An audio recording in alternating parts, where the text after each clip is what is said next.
Good morning, Lord. Thank you for a new day. Thank you that your compassion is renewed every morning. Great is your faithfulness and your steadfast love, O Lord.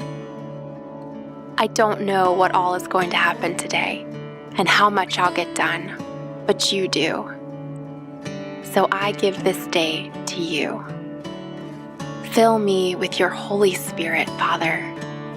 Energize me for your work, because you know how tired these bones are. Awaken me to the wonder of your salvation, and quicken my spirit to the reality of your work in my life. Lord, my mind is filled with creative ideas, but they're all jumbled. Holy Spirit, come and hover over my mind like you hovered over the waters at creation, and speak order out of the chaos. Help me to cease striving and to trust that you will give me all I need today to do the work you've given me to do. You will be faithful to complete the good work you've started. And as I step out into my day, I declare your sovereignty over every area of my life. I entrust myself to you and ask that you use me however you see fit. This day is yours. My body is yours. My mind is yours. Everything I am is yours. May you be pleased with me today. Amen.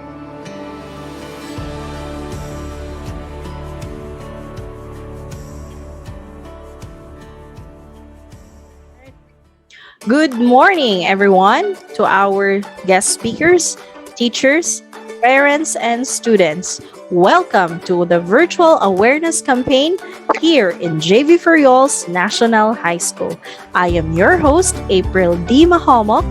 We will be having our two segments for today's session, the Strengthening Mental Health and Psychosocial Support in 2021 and Gulayan sa Tahanan, healthy food source in sustaining the daily needs and building strong immune system.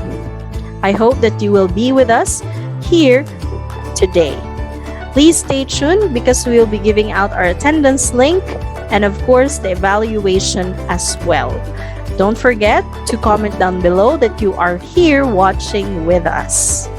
All right, now without further ado, let us welcome our guest speaker for today's session on strengthening mental health and psychosocial support in 2021. He is an Administrative Officer 5 of HRMO 3, DepEd Regional Office 11, and he will be discussing with us the 10 ways to maintain a healthy mind in high-stress period. Help me welcome Sir Leonidas Jimmy T. Hesuro III, RGC. Let's give him a round of applause. Good day, everyone. Welcome to this 30-minute webinar entitled 10 Ways for Learners to Maintain a Healthy Mind During High-Stress Period.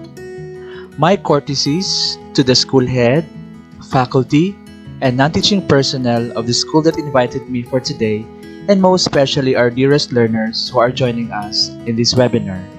I am Leonidas Jimmy Hesuro III, a registered guidance counselor currently connected with the Department of Education, Regional Office 11. At the end of this learning session, participants will be able to, number 1, feel at ease during this learning session amidst high-stress period.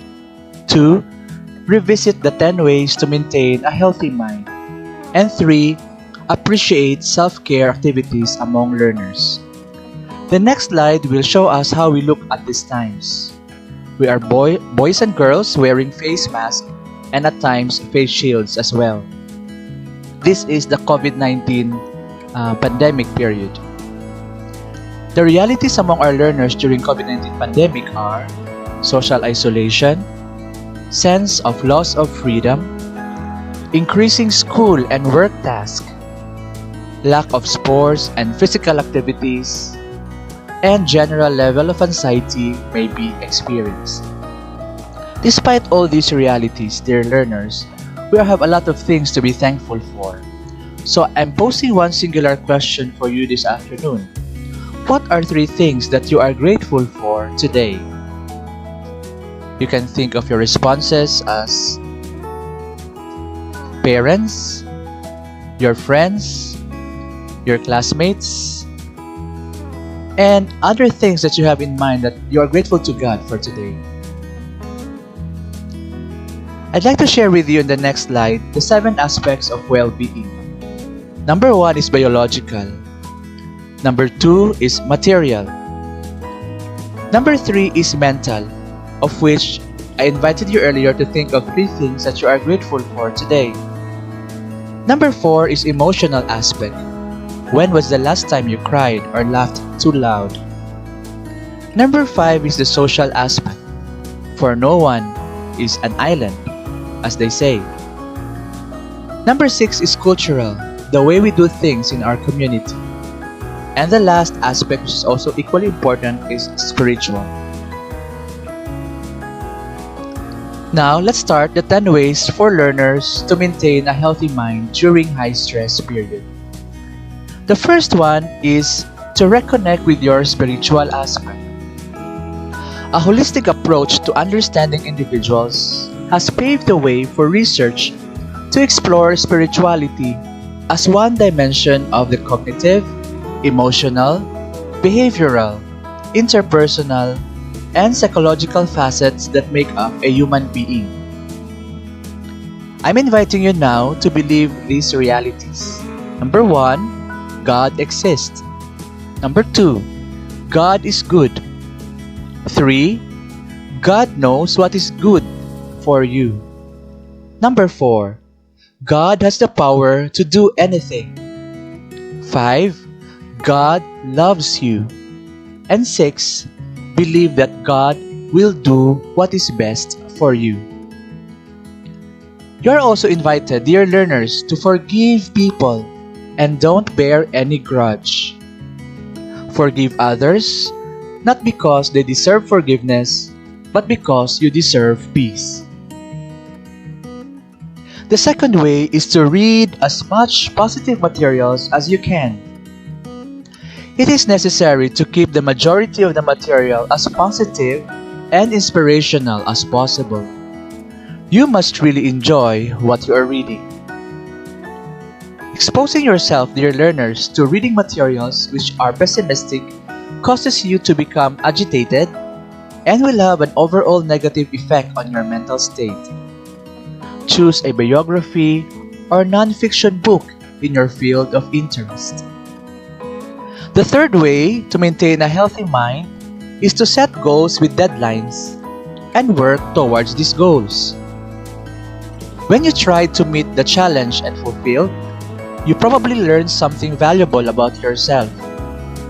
The fear of failure is the biggest enemy of personal success. When you commit a mistake of any kind, ask yourself, what can I learn from this experience? What did I get that will help myself to be a better person in the future? Keep your mind focused on the positive part of what you just did, and the negative part will kind of disappear. The fear of failure is the biggest single enemy of personal success.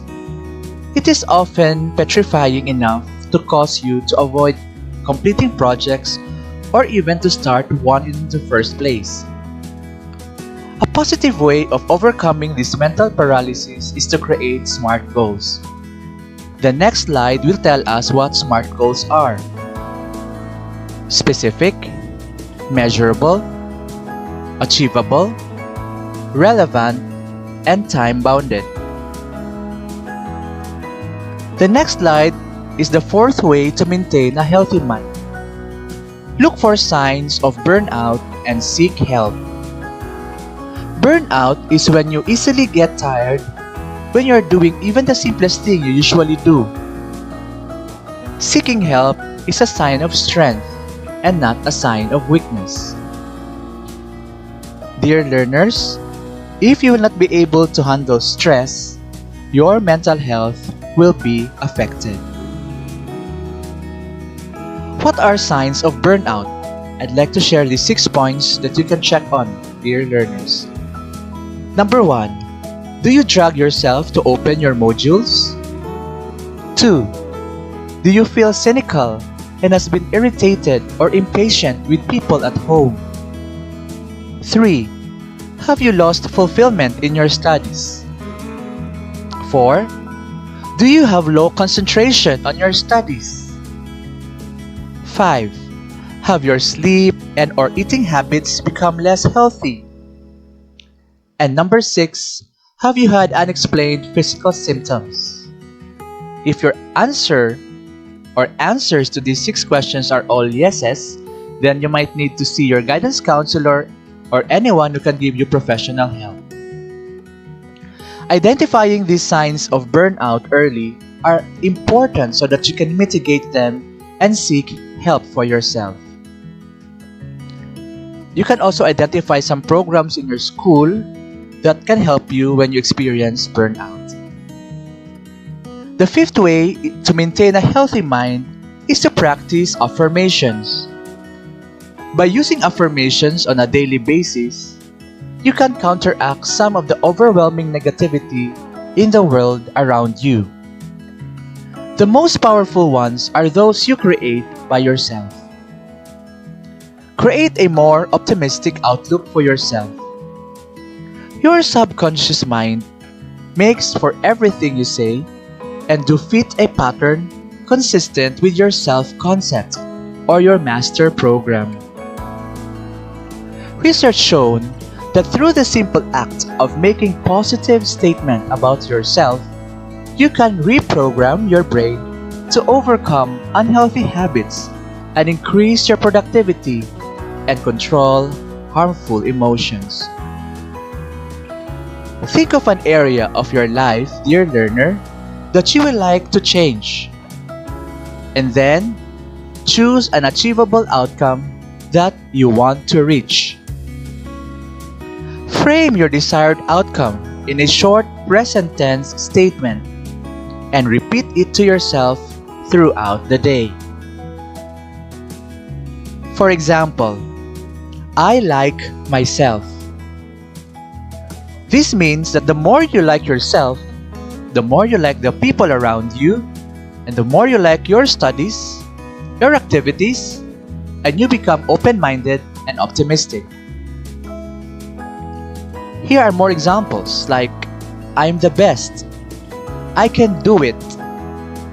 I can do anything I put my mind to. I love my studies. Best school I ever had. I love myself, my studies, and my school. You will be astonished on how much better you feel and how much better you do your work and your studies. Once you experience the change, you'll be motivated to do it again. With affirmations, your future is unlimited. I'd like to share with you, dear learners, this 30-day self-affirmation challenge. You can start today by saying, I love myself, and this will be your self-affirmation statement for the rest of the day. And then a next affirmation by tomorrow is, I can do anything I put my mind to. And the rest of the days until the 30th one. Day 3 will be, I am getting better every day. Next, I am important. The 5th day, I am successful in whatever I do. 6th, I am loved. The 7th, I am strong. Followed by, I am hopeful. I am making things happen for the 9th day. I persist with confidence the next day. And for day 11, you can use the statement, I trust myself in making great decisions. Day 12 will be, I embrace my fears fully and calmly. Day 13, I am a wonderful person. For day 14, you can use the statement, I deeply love and accept myself. Day 15 will be, I am able to solve problems creatively. Day 16, I am vibrant and have lots of energy. Day 17, I think like a winner. Day 18, I appreciate every moment of the day.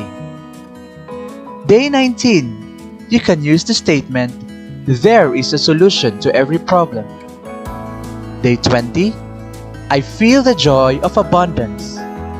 Day 21, the universe provides for my every want and need. The next day, I see endless opportunities before me. Day 23, I am inspired to take action every day. Day 24, I am powerfully positive in everything I think, do, and say. Day 25, I radiate positive energy. Day 26, everything I do turns into a success. Day 27, I am living my full potential. And the next day shall be, I see the bright side in all situations. Day 29, I am in control of my life. And the last day for this 30-day self-affirmation challenge, you can say, today, I will spread joy in random and beautiful ways. Try it yourself, dear learners. Just a little note that you'll be writing on your bedroom and say such a statement each day until the 30th day of this challenge. And you will see for yourself positive changes taking place. The sixth way to maintain a healthy mind is to engage in self-care.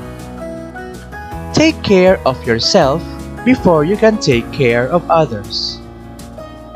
On high-stress periods, spending time on your own well-being allows you to become more effective learner. Self-care is any activity that we do deliberately in order to take care of our mental, emotional, and physical health. Good self-care is key to an improved mood and reduced anxiety. It's also a key to a good relationship with oneself and others. Here are some basic self-care checklists that I'd like to share with you, dear learners. First is to create a no list with things you know you don't like or you no longer want to do. For instance, taking so much time playing ML or surfing negative websites in the net.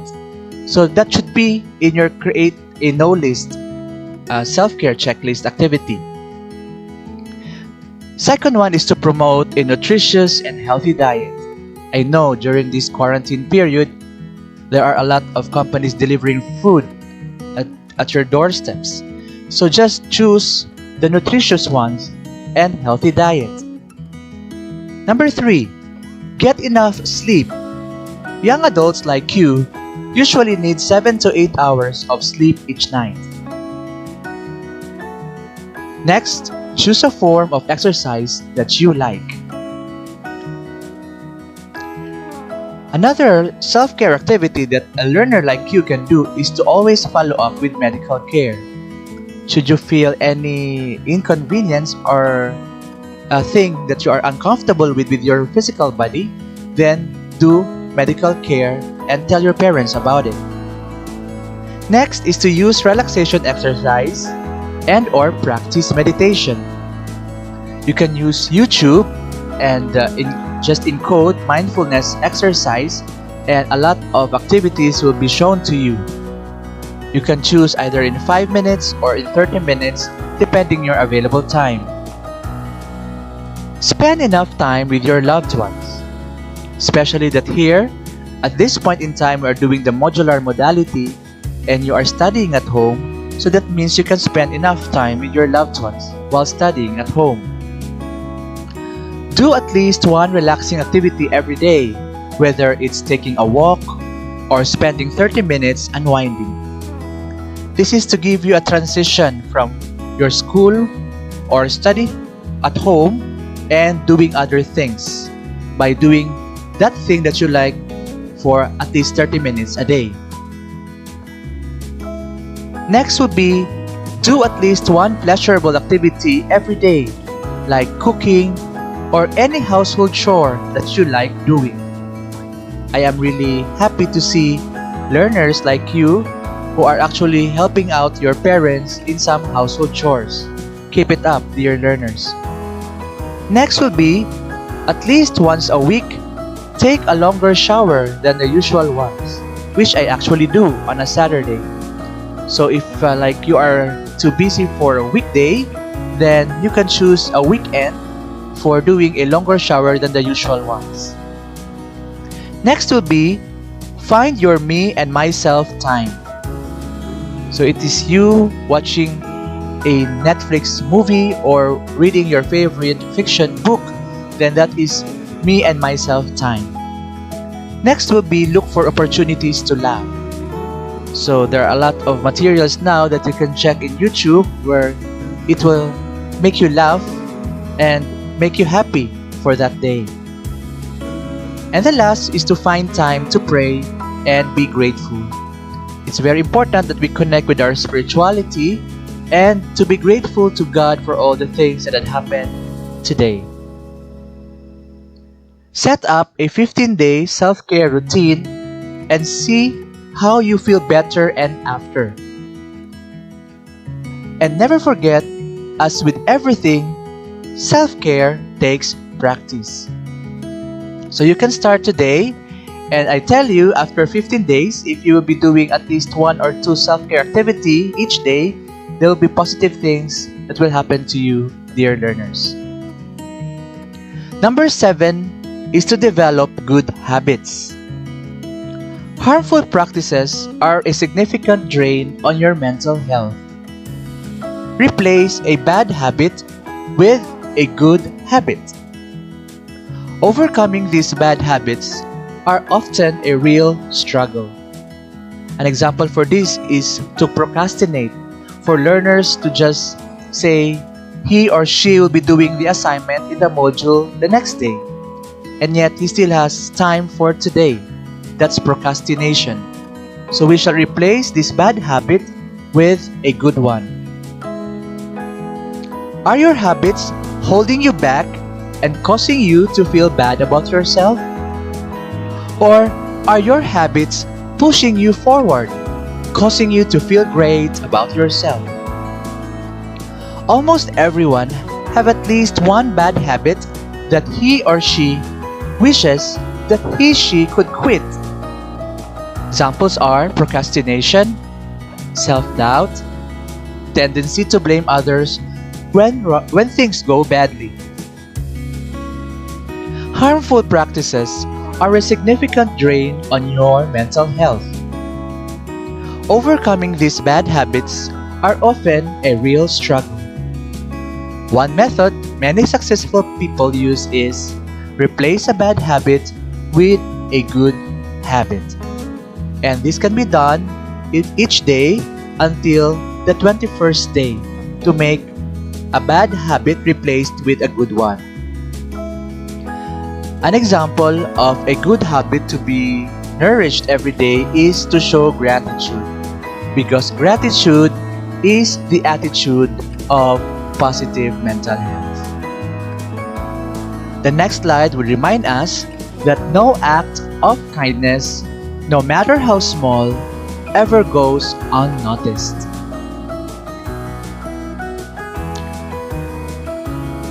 Number 8 is to build and support your team.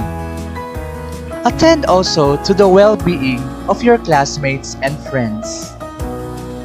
Develop local peers in your own school community, even online at this time. So it helps a lot, dear learners, if you have your group chat, for a very good purpose among your classmates and even among your closest friends, so that you can check on him or her as to how he or she is doing now during the quarantine.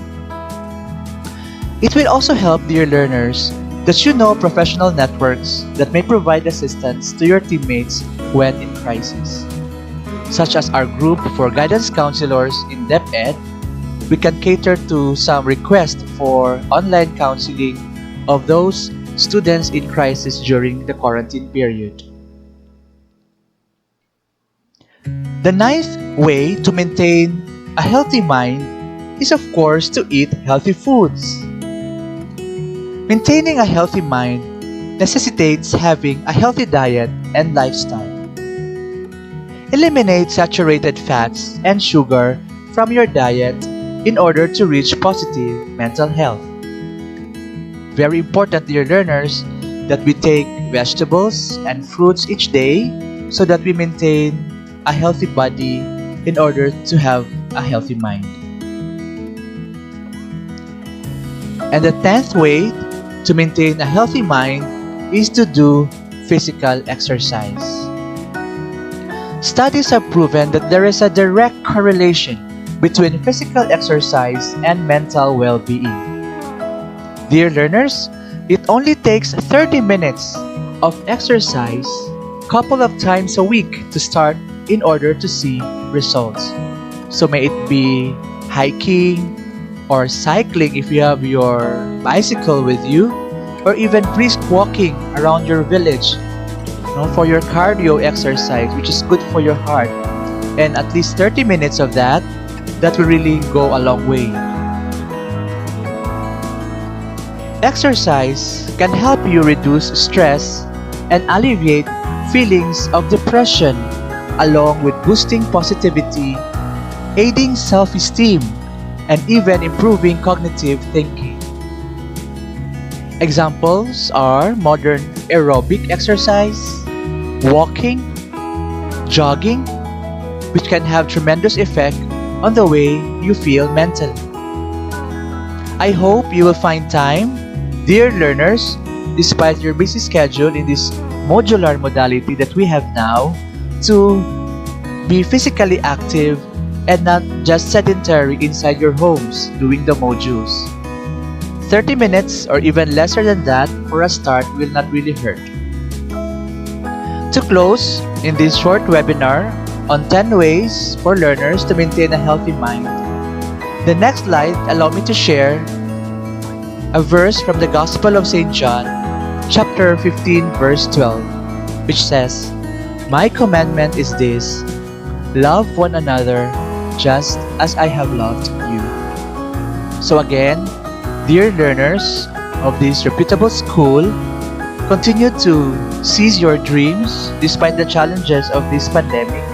And as you seize your dreams, do not also forget to include the support that you might provide to your classmates and friends, because as what the verse has invited us, that we love one another just as the Lord Jesus Christ has loved us all. So have we met our targets in this around 25 minutes already? Number 1, to feel at ease during this learning session amidst high stress period.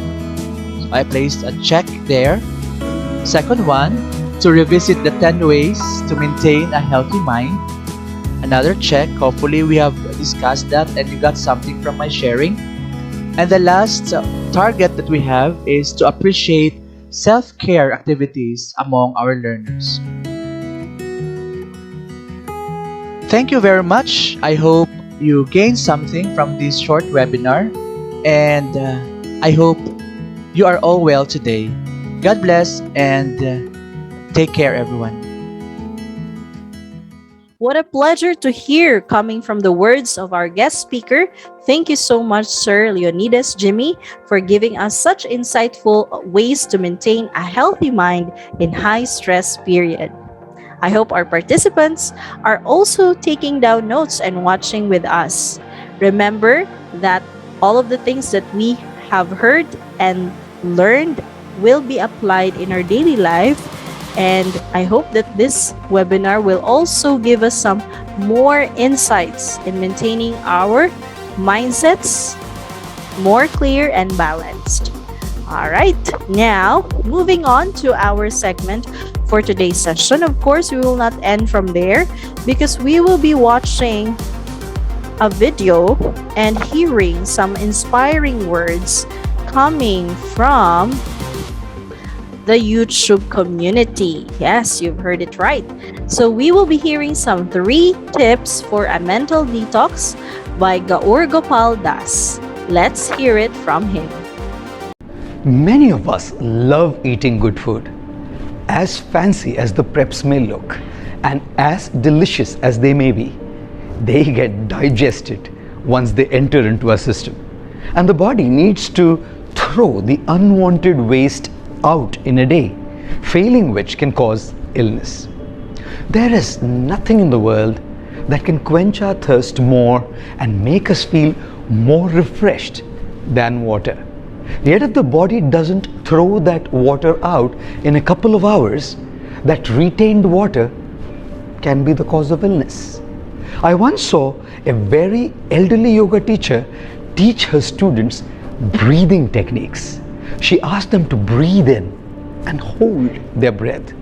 But elderly as she was, she happened to fall asleep.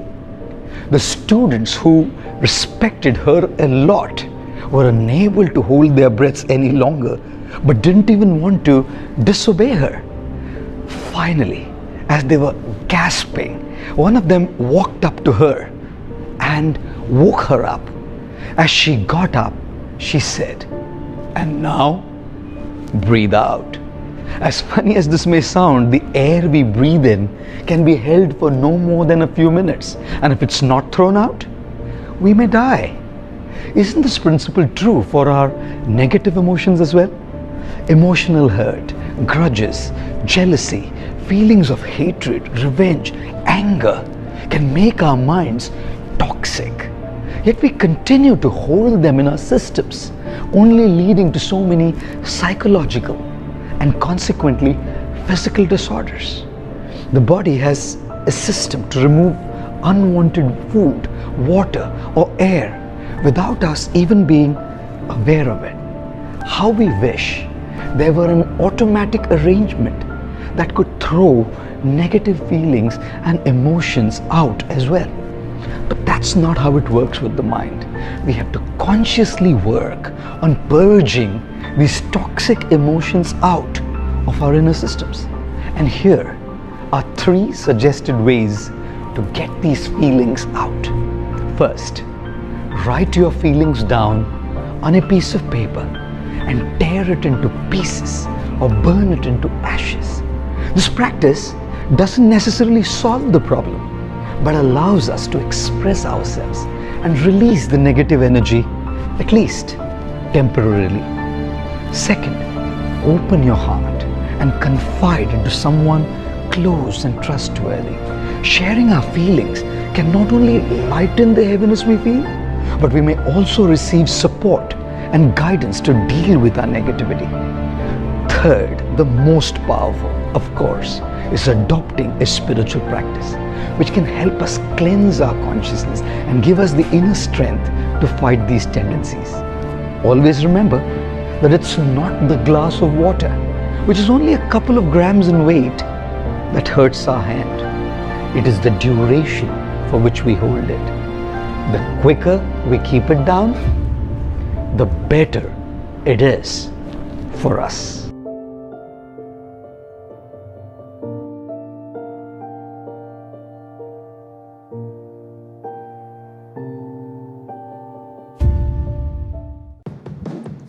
Truly, it is important that we set our mind onto something because, as a reflection for today's session, as a teacher, student, and parent, answer these 3 primary questions. And please comment down below for your questions because we will be taking note of those people who are going to answer, of course, for today's reflection. What should I start doing today? What should I continue doing? And what should I stop doing? I hope these 3 questions will help you throughout the day.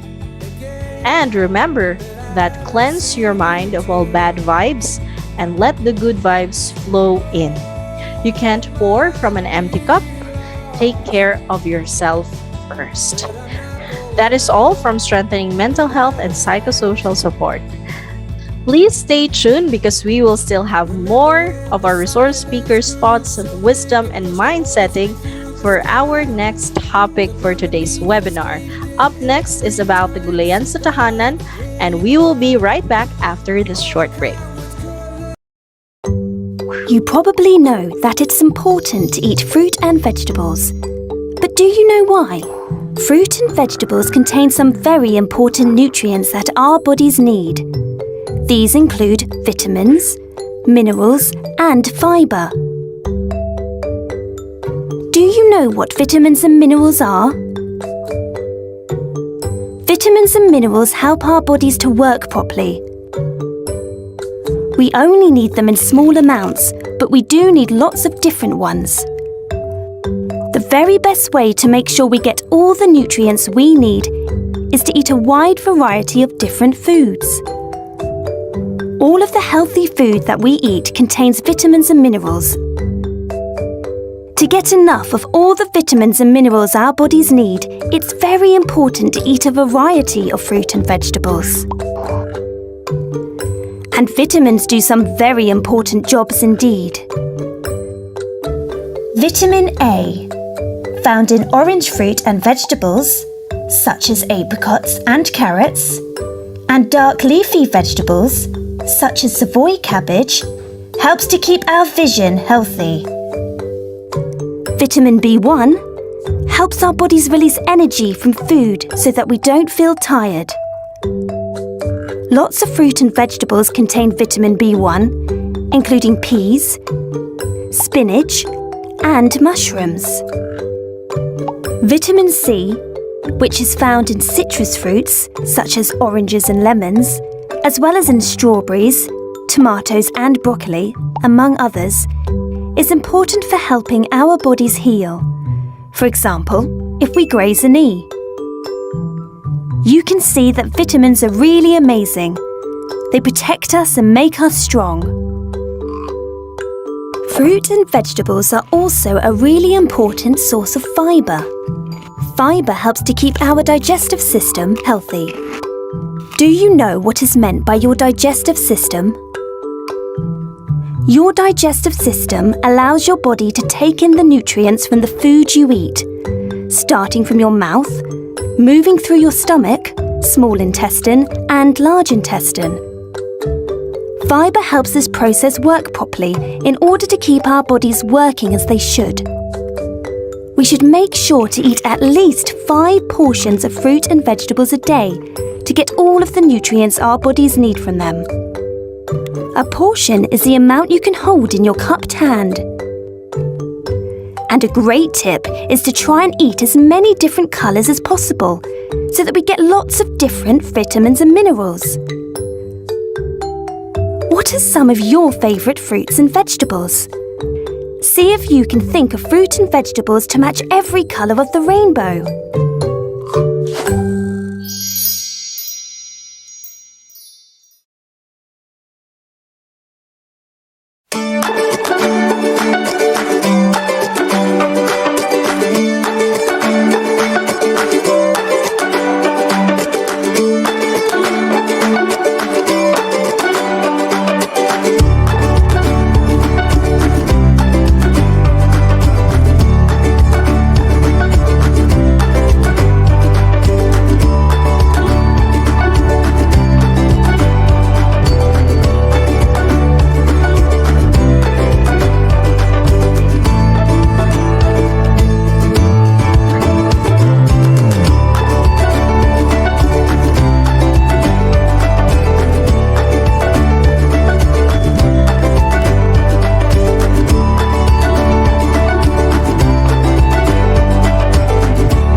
all-powerful God, filling all the universe and the smallest of your creatures. You embrace all life with tenderness. Oh yeah. Pour out the power of your love that we may protect life and beauty. Fill us with peace that we may live as sisters and brothers. We thank you, oh, we thank you, oh, we thank you for being with us every day. Hey, hey, we thank you, oh, we thank you, oh, we thank you for being with us in every way. God of the poor, help us to rescue the lost and forgotten of this earth. So precious in your eyes, oh yeah. Bring healing to our lives and we'll protect the world from all this confusion. Touch the hearts of those who look only for gain at the expense of the earth. We thank you, oh, we thank you, oh, we thank you for being with us every day. Hey, hey, we thank you, oh, we thank you, oh, we thank you for being with us in every way. Teach us, oh God, to discover the worth of each and everything, to be filled with awe and contemplation, oh yeah. To see we are united with every little thing as we journey to your light. Encourage us, we pray, to work for justice, peace, love, and understanding. We thank you, oh, we thank you, oh, we thank you for being with us every day. Hey, hey, we thank you, oh, we thank you, oh, we thank you for being with us in every way. We thank you, oh, we thank you, oh, we thank you for being with us every day. Hey, hey, we thank you, oh, we thank you, oh, we thank you for being with us in every way.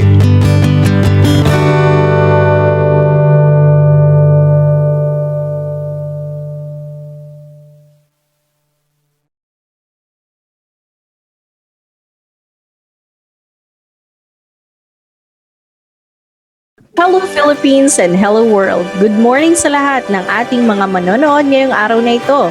Ako po ang inyong host, April D. Mahomok.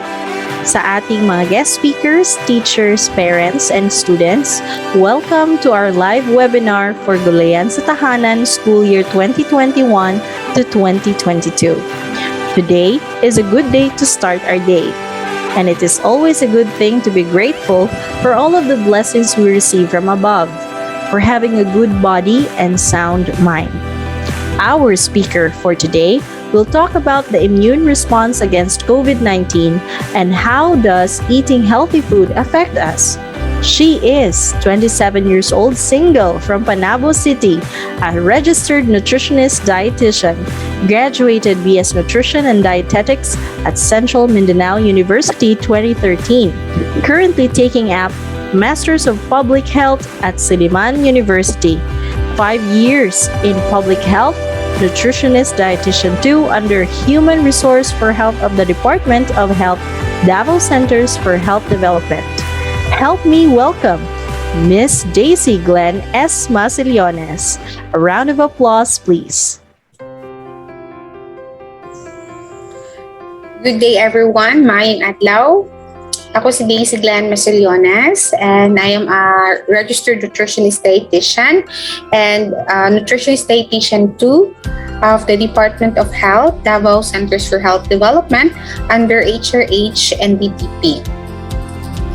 And today I will be speaking about the topic entitled Immune Response on COVID-19 through eating healthy foods and building strong immune system. But before I begin, I would like to encourage all our viewers, if you have your notes with you, have it ready, and I would appreciate if you will take down notes, important facts and information from this presentation, especially that we are still in the pandemic situation right now. You can keep it, read it para dili ninyo malimtan ang inyong mga natunan from the presentation, and at the same time you can also share it to others. So especially to our students from GVF National High School, teachers and other staff. Okay, so let's start. So I will start my presentation with these 3 questions, and I'd like you to read it and try to answer it by yourself. So first question, why do we eat? And why are we encouraged to eat healthy foods? So very basic, very simple question, no? What is the implication of eating healthy foods to our body? So, nga naman. So I'm sure you already have an answer in your mind. Why do we have to eat food? Okay, next question. How nutrition can help to fight against COVID-19 pandemic? So maybe you can ask, is nutrition really important? Kinahanglan pa ba nga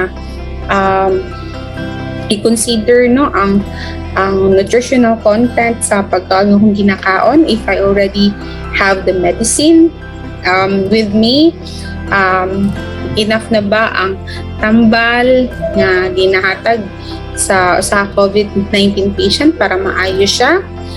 Anyways, naka-quarantine, naka-isolate man siya. So,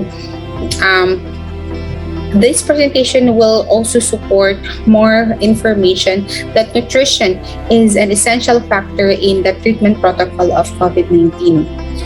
Next, what are the healthy foods? So, what are the healthy foods? So, I'm sure you would say fruits and vegetables. So, does that mean that meat is no longer healthy? Okay, so we shall know that later kung saang mga different factors that we can say that the food that we eat or the meals that we eat is considered healthy. How do we know that the food we eat are healthy and at the same time can boost our immune system? Okay, so why do we eat? So I think you would answer na food is essential. Food is one of the basic needs of human. That is true. Dili ko mo disagree, Ana. So, but I also would like to add more information in answering this question by presenting to you the functions of food. So, the functions of food is divided into 3, although very seldom lang nga gina-present that food also has social functions and psychological functions. But let us know that the main functions of food has something to do with our physiological aspect. So the physiological functions of foods, of course, it provides energy. Okay, especially the macronutrients that we get from the food we eat, the carbohydrates, proteins, and fats. So these are very important nutrients, are component to provide energy to our body. So this is very important, of course, to our daily activities. At the same time to help resist from infection, particularly the protein. So to repair body tissues, especially if we experience sickness or illness, so food also functions are very important to be intaken to repair bodily tissues, to build new cells and tissues, to regulate bodily processes. There are many processes that are ongoing in our body, especially if a person is in their physiological, especially if there are changes in their physiological state. No, when a woman is pregnant or when a woman is lactating, so or if a person is undergoing surgery, so the body experiences several processes, and food is, or the nutrients coming from food is very important to regulate these processes, to protect against diseases. So we shall let's remember that our kumbaga, in layman's term pa, ang mga sundalo sa tuang lawas, no, our antibodies are made up of nutrients, particularly the proteins, no, and these are very important as well in managing COVID-19 patients. Okay, so food also has social functions. So how? What do you think? How does the food functions socially?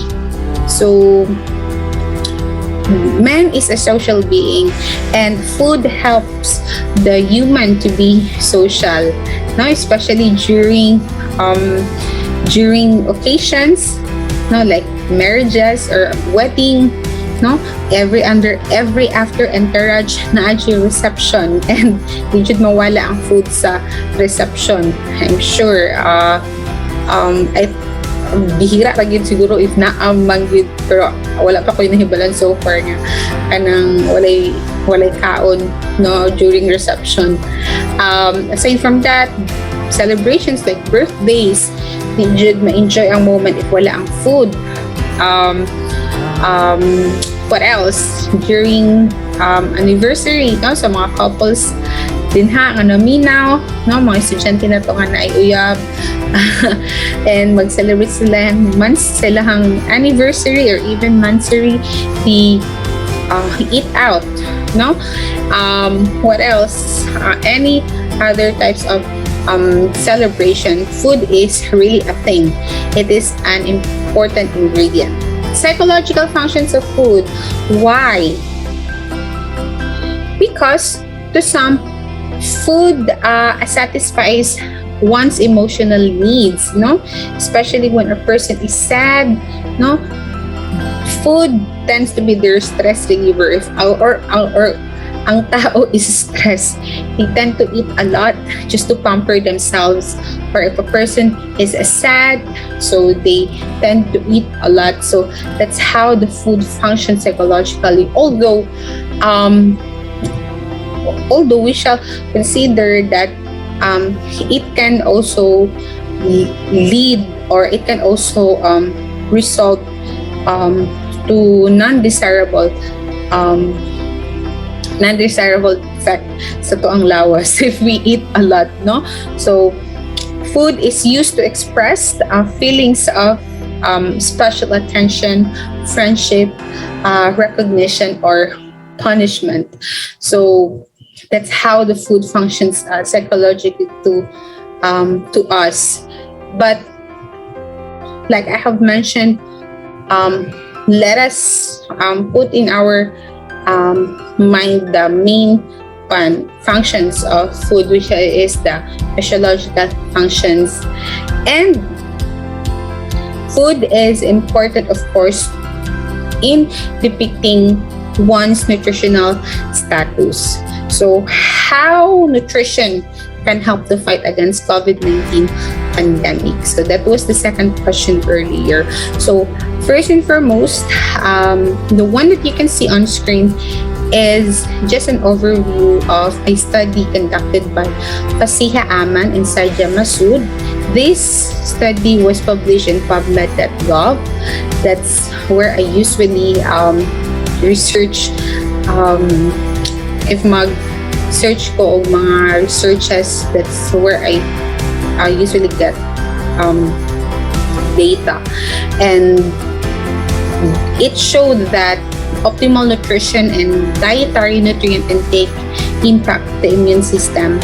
Therefore, the only sustainable way to survive in current context is to strengthen the immune system. So it only says that the food intake that we eat is an essential factor in treatment, in treating any severe diseases, including COVID-19. No? Because we need to strengthen our immune system to fight against those illnesses. And that also says that, in addition to that, those people that are sick may have poor recovery from the illnesses, and they may also have poor response from the medication if the person is malnourished, especially if the person is deficient of macronutrients, our carbohydrates, proteins, and fats. Another one, there is no evidence found that supplement can cure the immune system except for vitamin C, which is one of the best way to improve immune system. So a lot of people would rely from food supplements to boost their immune system, but actually let us remember that most of these supplements are made up of synthetic components or synthetic ingredients. So these synthetic ingredients cannot really overpower the natural sources of nutrients. So that means that proper diet, no, or natural sources of nutrients, no, for our body is still siya gihapon ang mas labaw, no, to any sources or any, depending on how the supplement is prepared. A proper diet can ensure that the body is in proper state to defeat the virus. So once again, a proper diet can ensure that the body is in proper state to defeat the virus. So what is the implication of this statement? No, regardless if we have not experienced COVID-19 or we have not wala pa nagkasakit, even if it's not COVID-19, any types of diseases or illnesses, we shall remain healthy, or we shall remain picky, kumbaga, we shall remain knowledgeable in choosing healthy foods, no, in our diet. Okay, and food safety management and good food practices is compulsory. Of course, if there is no food safety, so there will be contamination of the food. There will be microorganisms, bad microorganisms, and these microorganisms can inhibit the absorption of nutrients. So that is why cleanliness, no, safe food and clean food is really important as well. When we say strengthening the immune system, because these like parasitic microorganisms can cause secondary malnutrition as well, or secondary type of malnutrition, especially for children, no. So even if we eat healthy foods, but there is an existing microorganism in our body, it will definitely not optimally absorb the nutrients in our body. Okay, nutrition should be given huge importance in the treatment protocols because, like I have mentioned, normally when a person is sick, they may have poor response to medication and poor recovery to the diseases, and most of them will experience abrupt loss of energy and muscles. Thus, the body requires more energy to compensate it, especially our macronutrients, the carbohydrates, proteins, and fats. But why am I saying why am I saying macronutrients? So these are the nutrients in which it needs in our body in greater amount. But it doesn't mean that other types of nutrients like our micronutrients, the vitamins and minerals, are no longer important. No, it's not. All nutrients are important regardless of kung sa kagamay ang atong gikinahanglan ana nga nutrient. So we have our own dietary we have our own nutrient requirement, but it does not compromise certain nutrients if we see that this nutrient should be complied in our body in little amount or in places amount. No, because each nutrients have their own functions, have their own essential functions in our body. Okay. So for more information as well for this study, you can scan the QR code down there, and also the website is there for you to so that you can read this information at home. Okay, so speaking of the Nutritional Guidance for Filipinos, or NGF, is developed by the Technical Working Group, which is organized by the Food and Nutrition Research Institute under the Department of Science and Technology. And this was approved by the National Nutrition Council Governing Board. And NGF, or the Nutritional Guidance for Filipinos, provides key messages in promoting health through proper nutrition and adoption of healthy lifestyle. So at the same time, the NNC also developed the popular version of this NGF to 10 commandments. So that's what you can see on screen. So ako personally, I really appreciate their strategy in making this guide, because this is very catchy, because they use 10 commandments, which is derived from, it's like the biblical 10 commandments, wherein these 10 commandments rather, are written in the tablet, but the 10 commandment is, as you can see, gigamit nila ang loaf bread. So very very strategic, very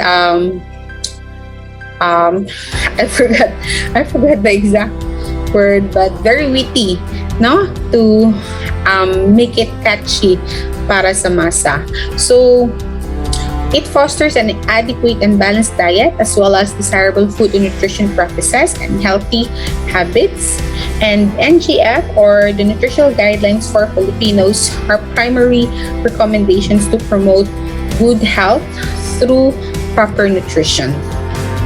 Okay, so speaking of the 10 commandments, these consist of shorter and simpler messages for better recall and understanding. So this is a set of dietary guidelines based on the eating pattern, lifestyle, and health status of Filipinos. So meaning to say, this is really maka-Filipino. This is really made up this is really made for Filipinos because kani nga mga commandments are also derived based from the results, no, from the National Nutrition Survey conducted by FNRI DOST. So it's a collaborative project of the FNRI DOST, no, which is the research agency for nutrition in the Philippines, and NNC, which is the policy-making body for nutrition, and of course, the Department of Health.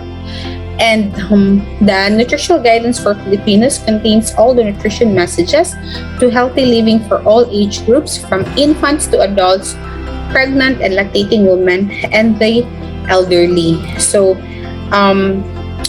kung baga, wala lang di siya nakamapnod, they did not only formulate this tool or this guide to one certain age group, but as well as to other age groups or other physiological groups.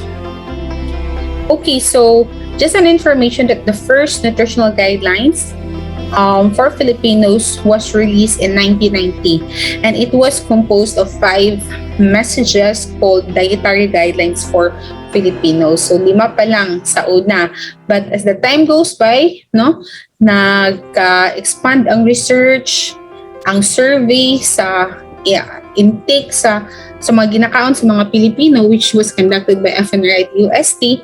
It was also expanded. It was also been revised. So in fact, in 2000, a revised nutritional guidelines composed of 10 messages was released, and it was called the Nutritional Guidelines for Filipinos. And recently, the current NGF we have right now was first released on year 2012. So that is still the NGF that we are using right now. Okay. Right, so this is the 10th commandment, sigla at lakas ng buhay. And this is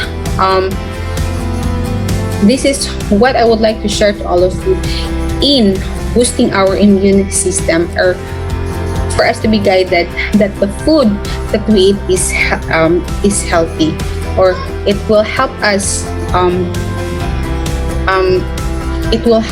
choose the right food, no, and the right amount at the same time. Okay, so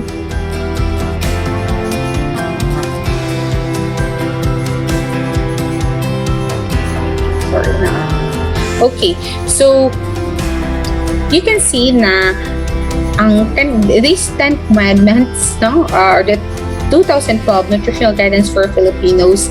Are we have this in Tagalog, we also have this in English, and in fact we also have Bisaya version of this. So I just forgot to present this, but I have the Bisaya I have the copy of the Bisaya translation of these guidelines. That is very easy, you can search it online as well. Okay, so the 10 commandments is also has also developed the Pinggang Pinoy, which we will later learn. So what are the objectives of the NGF first? So increase the food and dietary energy intake of the average Filipinos. Okay. Why? Because according from the National Nutrition Surveys, that there are certain nutrients that Filipinos inadequately intake those nutrients. So that's why they have come up to these guidelines to help them, of course, to help them aid and for us to be guided for the food that they eat. Prevent nutritional deficiency diseases and nutrition-related chronic degenerative diseases, and promote a healthy, well-balanced diet, and promote food safety at the same time. Okay, so what are the 10 commandments? First, eat a variety of foods every day to get the nutrients needed by the body. So So eat a variety of food every day, of course. The human body needs more than 40 different nutrients for good health, and there is no single food that can provide all the nutrients in the amount needed. Even if that food is a meal replacement, that milk is a meal replacement, let us remember, like I have mentioned earlier, that synthetic foods, no, or processed foods cannot really overpower the natural sources of our nutrients. So there is really no a single food that can provide all the nutrients in all the nutrients in the amounts needed. And we have the Pinggang Pinoy, no, which was also developed by the National Nutrition Council for us to easily understand, no, or easily know how can we prepare a healthy food or a healthy meal. It uses a familiar food plate model to convey right food group proportions, and this is a per meal basis to meet energy and nutrient needs of Filipino adults. So unlike the food pyramid, which is a per day basis, the Pinggang Pinoy is developed, no, for us to be guided in each of our meal. So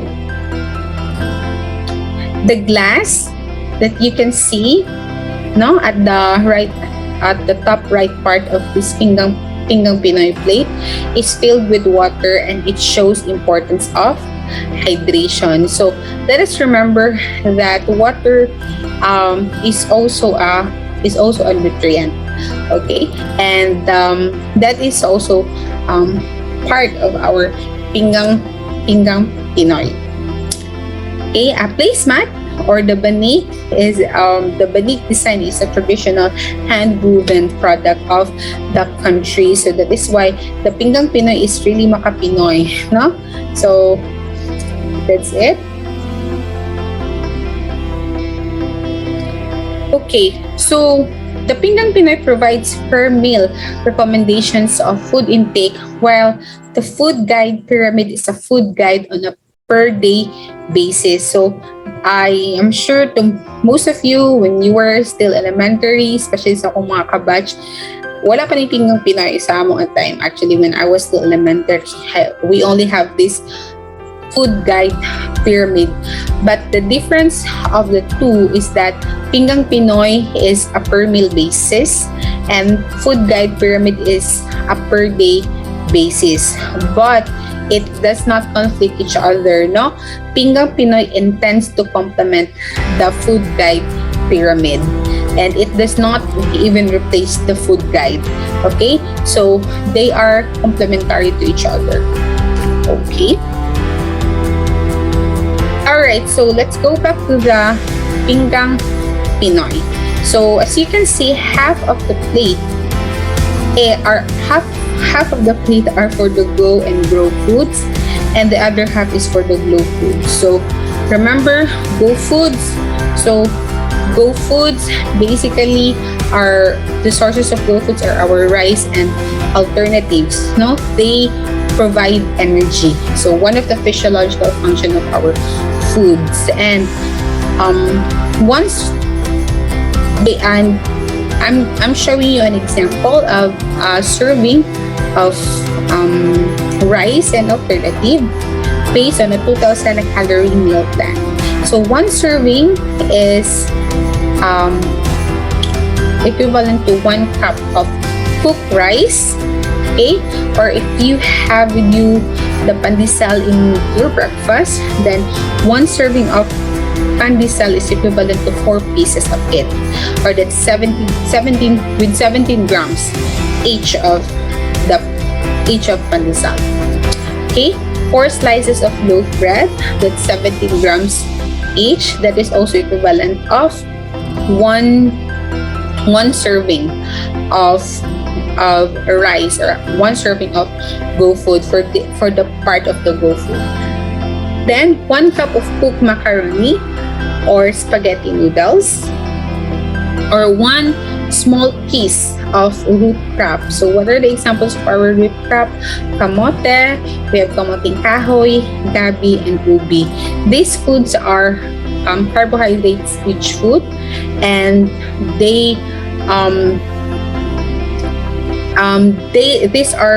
this provides basically energy to our body, and it should comprise the other half of the plate, no? But the go food should be greater than the grow food. So that's how we easily understand the Pinggang Pinoy. Actually, the half of the plate should comprise the go and grow food, but go food, mas daghan dapat siya kaysa sa grow food.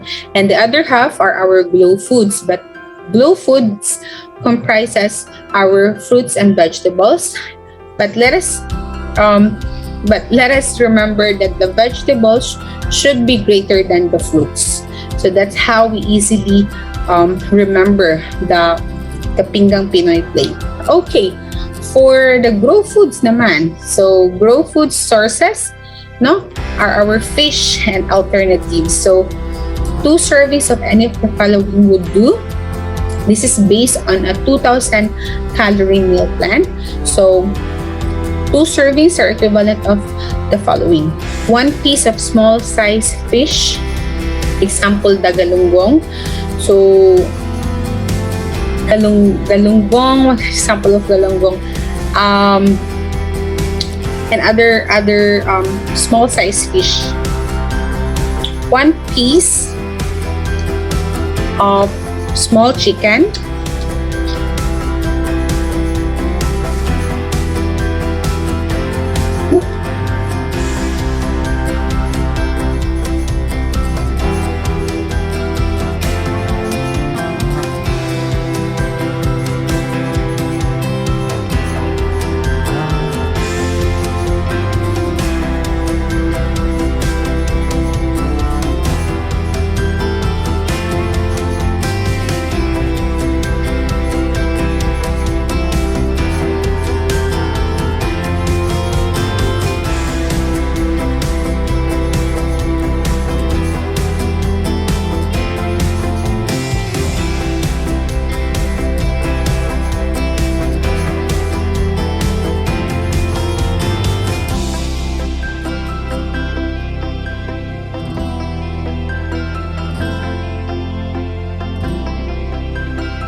sorry, naka-unmute ko. Okay, so let us continue. Now, the examples of the servings of food as part of Pinggang Pinoy. So we are now on fruits. So like I have mentioned, fruits are part of the other half of the plate, but it should be lesser than the vegetables. So based on a 2,000 calorie meal plan, 1 serving of any of the following is serves as the quantity, no, na needed for the plate. So we have 1 medium-sized fruit, example banana, dalanghita, kainito or star apple.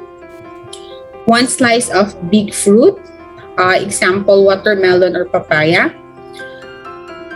2 segments of durian is equivalent of 1 serving of it. And 1 serving of marang is equivalent to 10 pieces of it. Okay, so I am giving you the durian and marang because that is very common in Davao City, especially in Toril. So by the way, for more information about the serving, you can search it online as well. You can search it on the website of FNRI POST. So you can just type in FNRI, but they have this tool, iFNRI. I think it's, if I'm not mistaken, it's called Internet FNRI. So FNRI is Food and Nutrition Research Institute. So that ma-guidean mo sa proper serving, no, kung sa kada kanon ay sa serving of your favorite fruit, all as much as tanan nga types of food can be found from the FEL or the food exchange list, wherein you can check it via the FNRI website. Okay, the last part of Pinggang Pinoy, which is the last but not the least, of course, the vegetables, no, which is part as well of the other half of the plate. And vegetables should be greater than the fruits. So fruits and vegetables are glow foods. Okay, but in our Pinggang Pinoy plate, vegetables should be greater than the fruits. So one serving of vegetables is equivalent of 3/4 to 1 cup of cooked or raw vegetables, and that is based on a 2,000 calorie meal plan. Okay, so the Pinggang Pinoy does not only actually prepare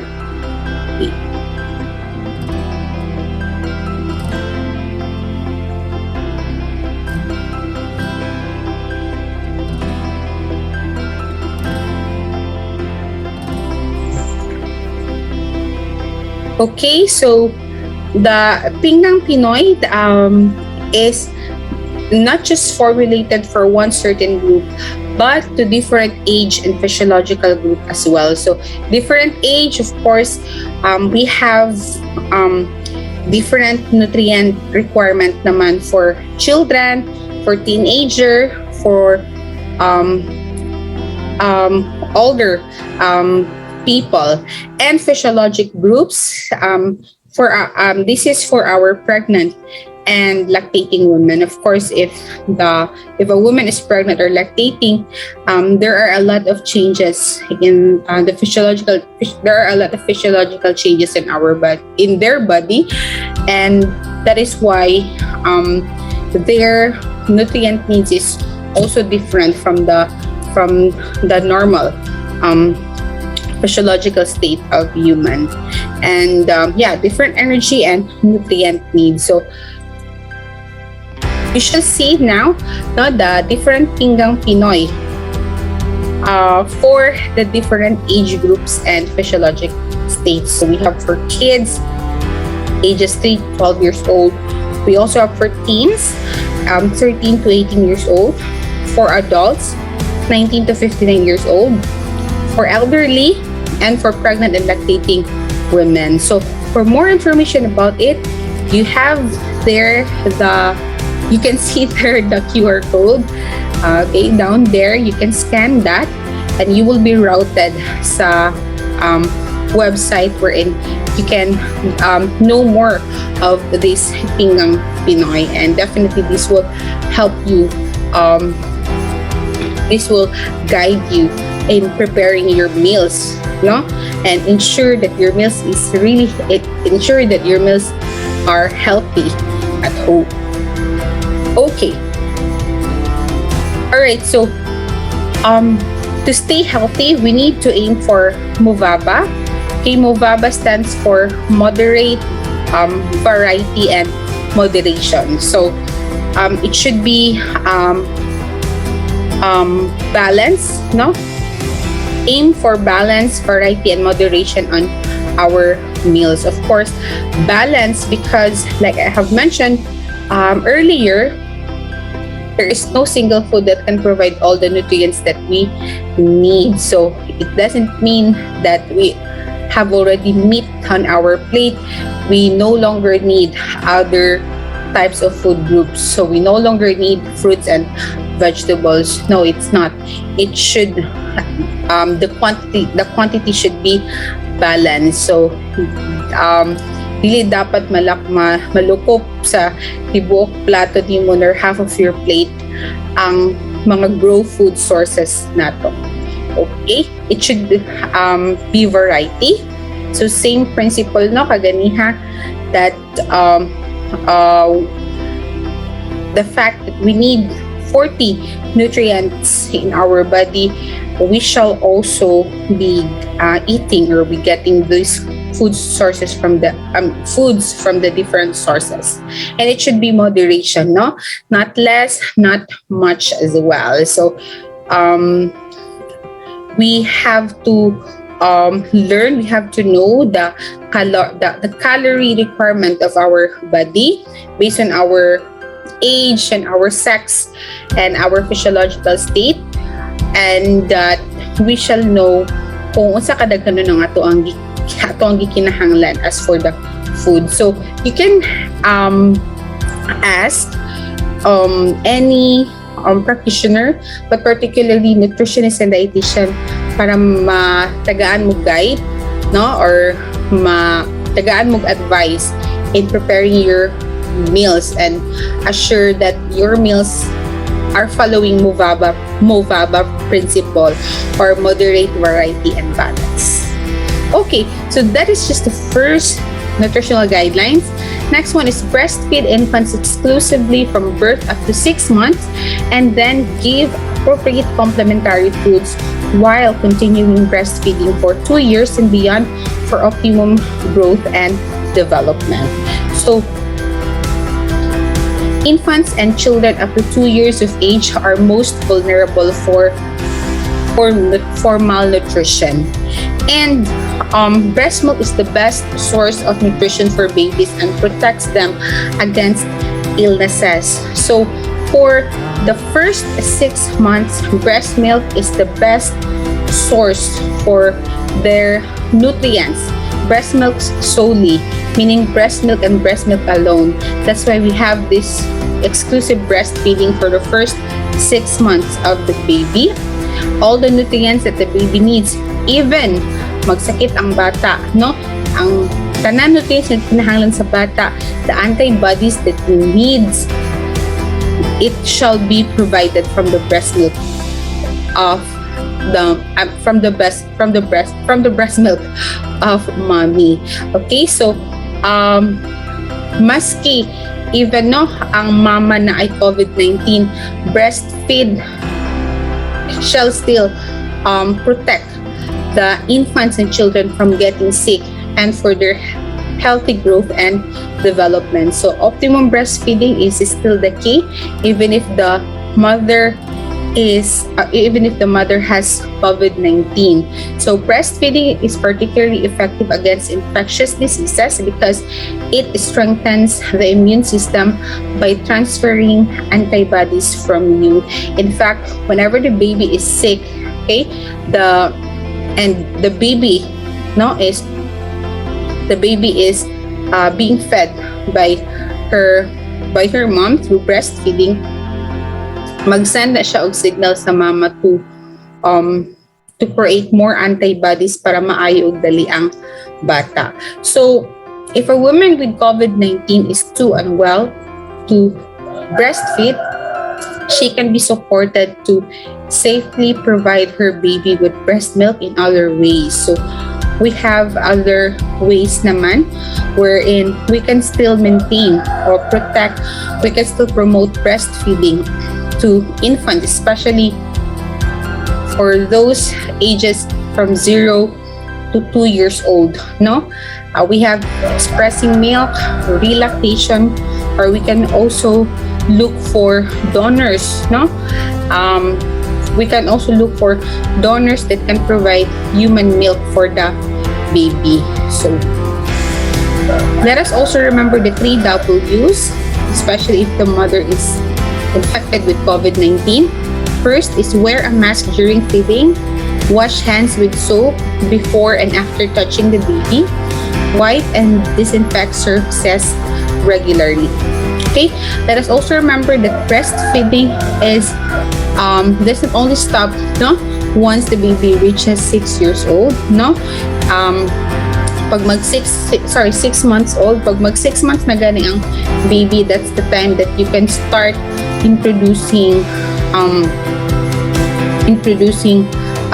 foods, or complementary foods to the baby, but it should be age appropriate. Okay, you can ask your local health workers, your your barangay nutrition scholars, okay, midwives, and other health workers in your locality as to unsa kadaghanon ang kailangan for 6 months old, 7 months old, until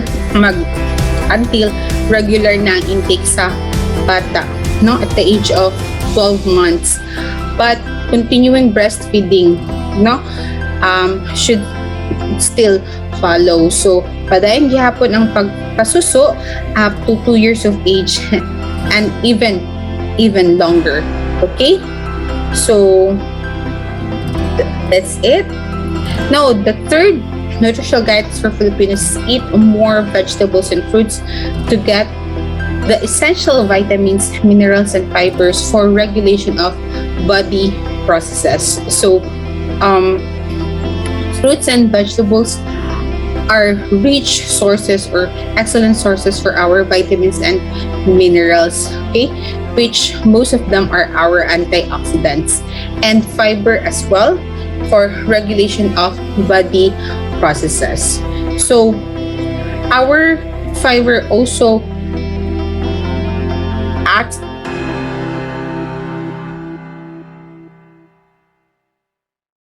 Okay, so speaking of fiber as well, high fiber rich foods can also help in lowering your blood cholesterol and even your BP, and at the same time it can provide satiety.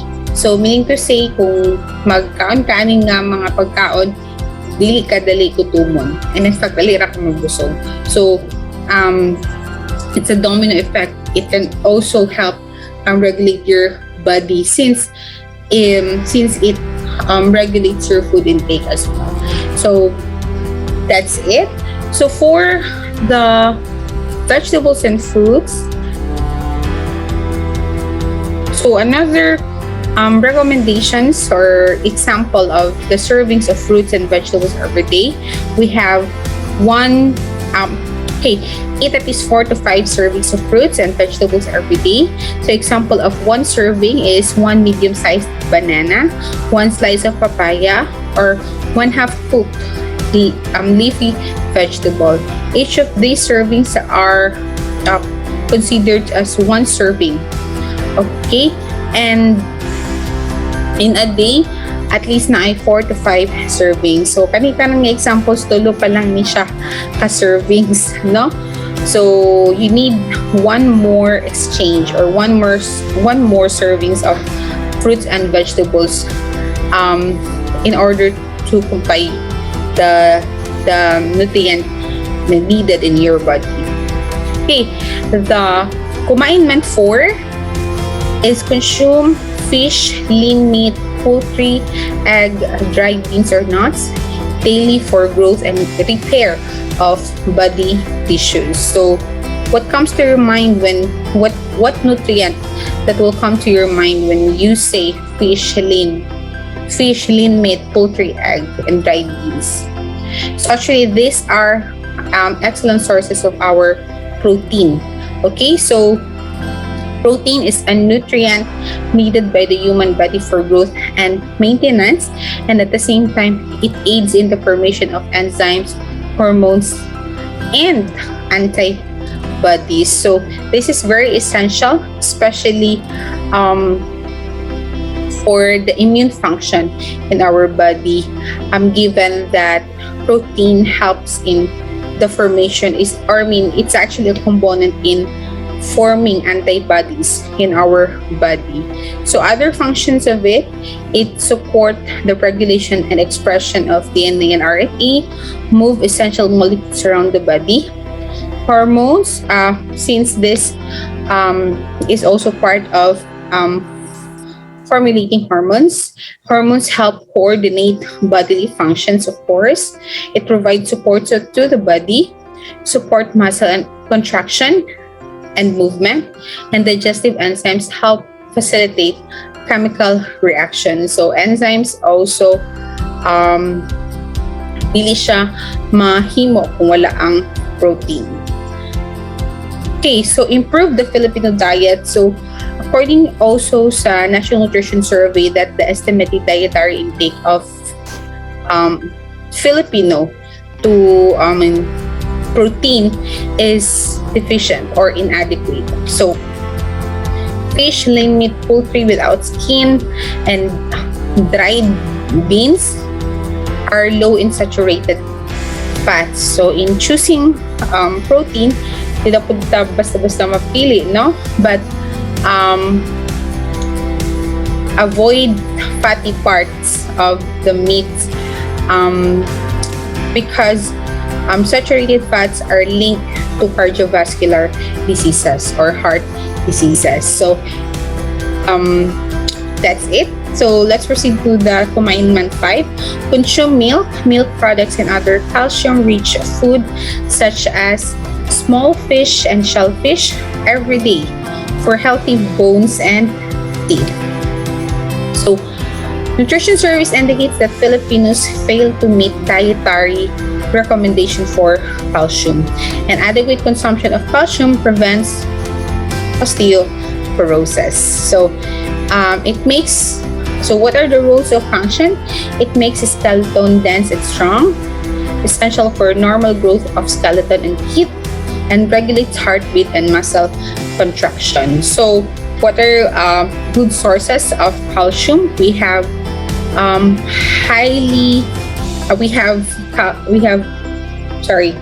milk and milk products. So milk and milk products are good sources of highly absorbable calcium, protein, vitamin A, and this is rich in riboflavin, vitamin B12, and phosphorus. But let us remember that milks and milk product, although are good sources of these nutrients, it doesn't mean that we have to replace breast milk for infants. So let us remember that this product is only applicable for older children, for teenagers, and for us. Makaedad na ako. So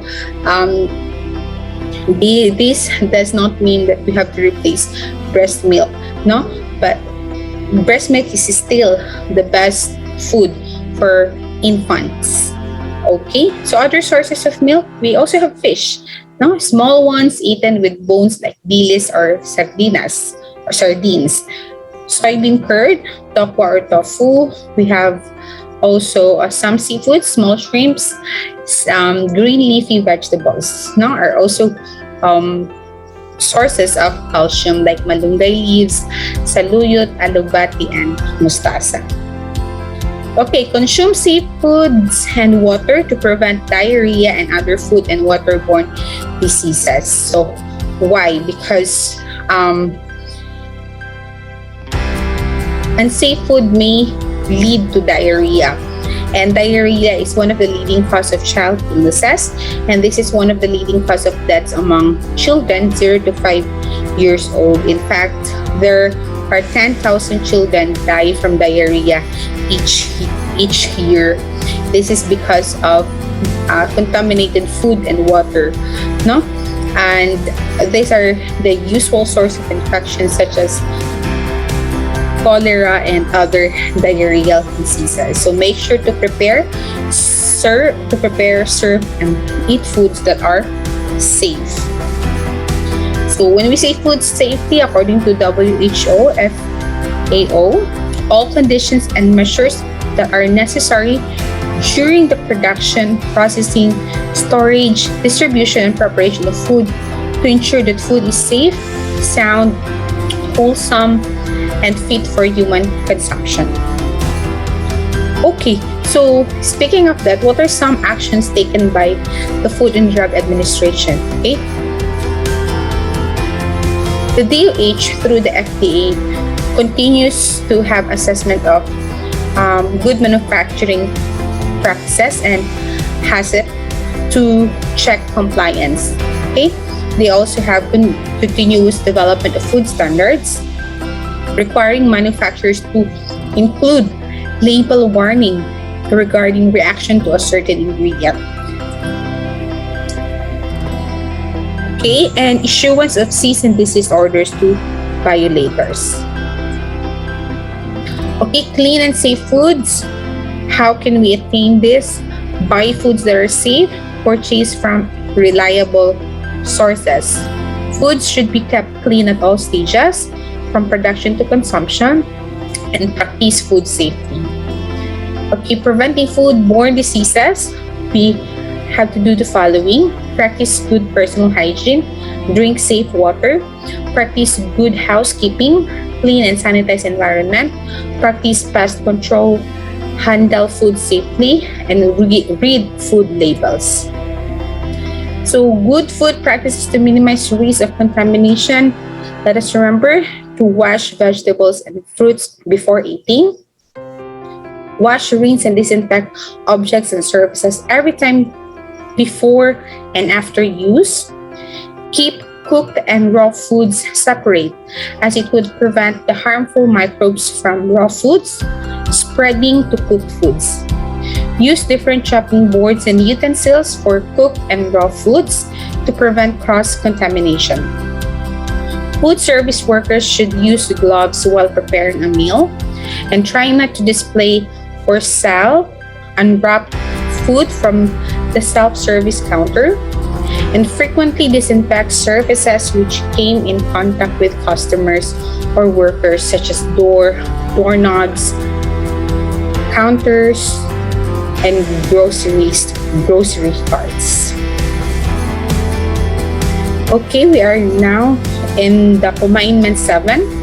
Use iodized salt to prevent IDD, or the iodine deficiency disorder. So IDD, or iodine deficiency disorder, is one of the common micronutrient deficiencies among children as well, which is still a type of malnutrition. Okay, so how can we prevent IDD?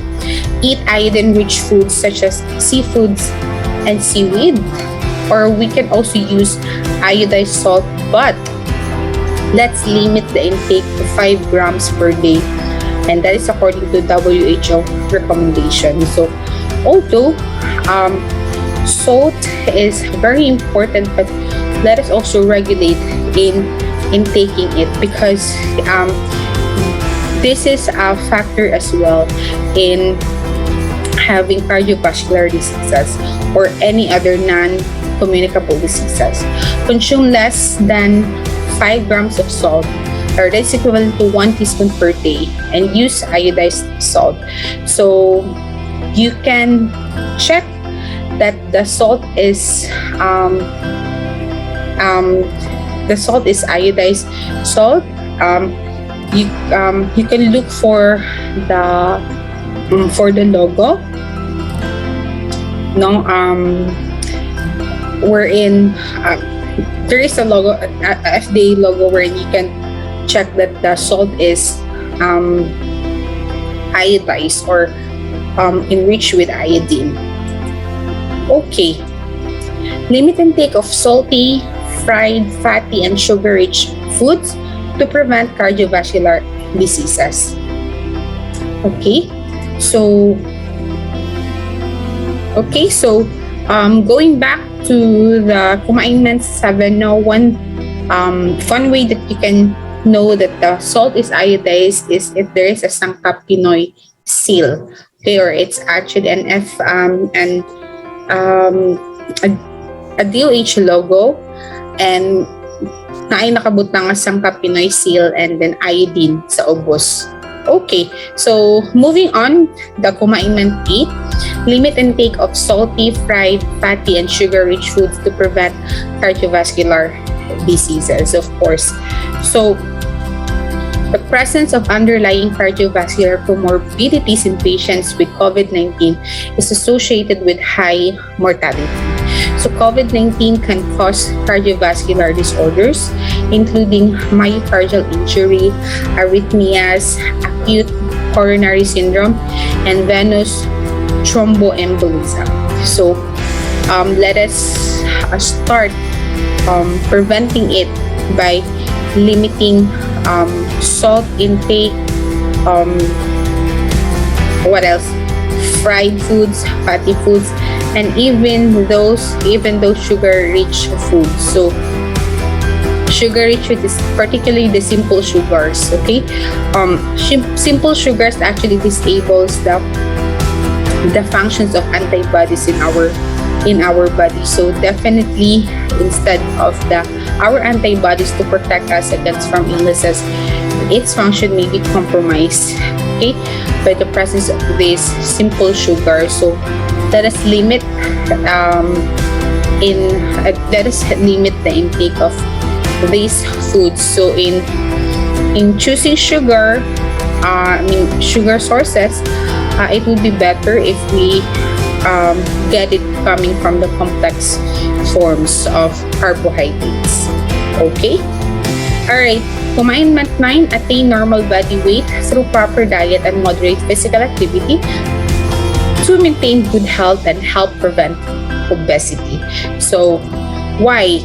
Obesity is a major risk factor of non-communicable diseases. So, non-communicable diseases such as hypertension, diabetes, and like what was presented earlier, that these existing comorbidities may cause high mortality rate, especially if the patient has COVID-19. Okay, underweight naman increases the risk of infection. Of course, because there will be loss of energy and muscles in the body, and the body would require more nutrients. And if there is deficient in nutrients or deficient of this component, then definitely it would be harder for the person to resist from infection. And remember, if the person is malnourished, okay, and they get infected, they may have poor recovery from the illnesses, or have poor response to medication.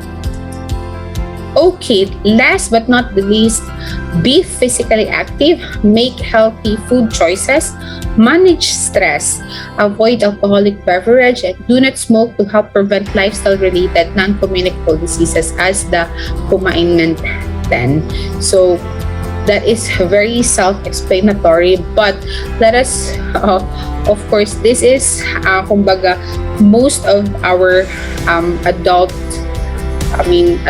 group have difficulties in managing this particular guidelines. But let us remember that the 10 nutritional guidelines for Filipinos does not only talk about foods, but at the same time our lifestyle practices as well. Okay, so be physically active, because our body does not only rely to the food that we eat, but at the same time proper exercise, our lifestyle, our physical activity are also factors in our nutritional well-being. Okay, so to review the 2012 nutritional guidance for Filipinos, okay, eat a variety of foods every day to get the nutrients needed by the body. Breastfeed infants exclusively from birth up to 6 months, and then give appropriate complementary foods while continuing breastfeeding for 2 years and beyond for optimum growth and development. Eat more vegetables and fruits to get the essential vitamins, minerals, and fiber for regulation of body processes. Consume fish, lean meat, poultry, egg, dried beans or nuts daily for growth and repair of body tissues. Consume milk products, and other calcium-rich foods such as small fish and shellfish every day for healthy bones and teeth. Consume safe foods and water to prevent diarrhea and other food and waterborne diseases. Use iodized salt to prevent iodine deficiency disorder. Limit intake of salty, fried, fatty, and sugar-rich foods to prevent cardiovascular diseases. Attain normal body weight through proper diet and moderate physical activity to maintain good health and help prevent obesity. Be physically active, make healthy foods choices, manage stress, avoid alcoholic beverage, and do not smoke to help prevent lifestyle-related non-communicable diseases. And definitely, these guidelines are really designed for Filipinos because this is also based coming from the National Nutrition Survey, no, that was conducted by the FNRI DOST, and will, I personally can assure you that this helps us guide.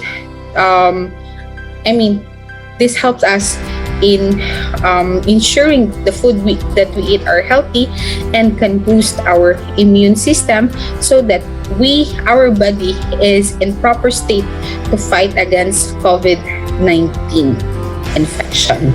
And to end my presentation, let us remember the VIDA solution sa COVID-19. Labanan ang kontra VIDA. So, VIDA stands for bawal walang mask. Let us remember to wear our mask all the time, especially in crowded places. So, karon kaya ako raisa diri sa room, so it's okay how wala lang ko naka-mask. But whenever you are in your workplaces, in your activities, no, in public places, always remember to wear your mask. I-sanitize ang mga kamay, iwas hawak sa mga bagay. So, sanitizing your hands, not just using alcohol or alcohols, but especially washing your hands with soap in 20 seconds, 20 to 30 seconds. So you can just sing happy birthday song to ensure that you have washed well your hands. And D stands for dumistansya ng isang metro. So physical distancing, social distancing, that mo na ilahang ginaingon, but actually you can still socialize even if you are physically distanced, no? There are actually a lot of virtual platform right now, online platform right now, where you can still get in touch with your friends. Okay? And A stands for alamin ang totoong impormasyon. So, huwag magpabiktima sa mga fake news. Let us always know the truth. Let us always check that the information you got are really coming from the legit sources. Okay? And with that, thank you so much for listening and for inviting me. For inquiries, you can email me to my email address you can find on screen. So thank you once again, and I hope and I pray that you have learned, at least you have learned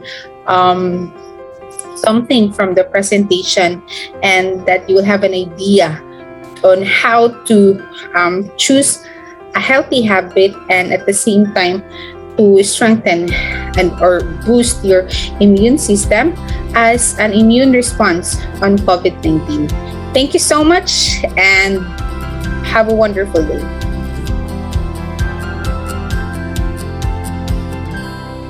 Thank you so much for that insightful and well-noted points coming from Ma'am Masilianes.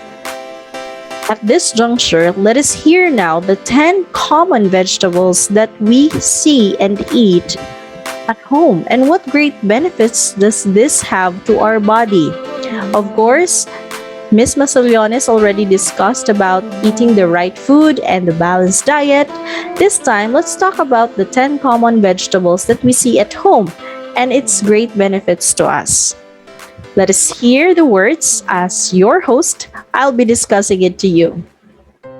All right, so my adlaw sa tanan, and good morning to every one of you, to the participants, to our guest speakers, of course to our teachers from Jvfnhs National High School, students and parents as well.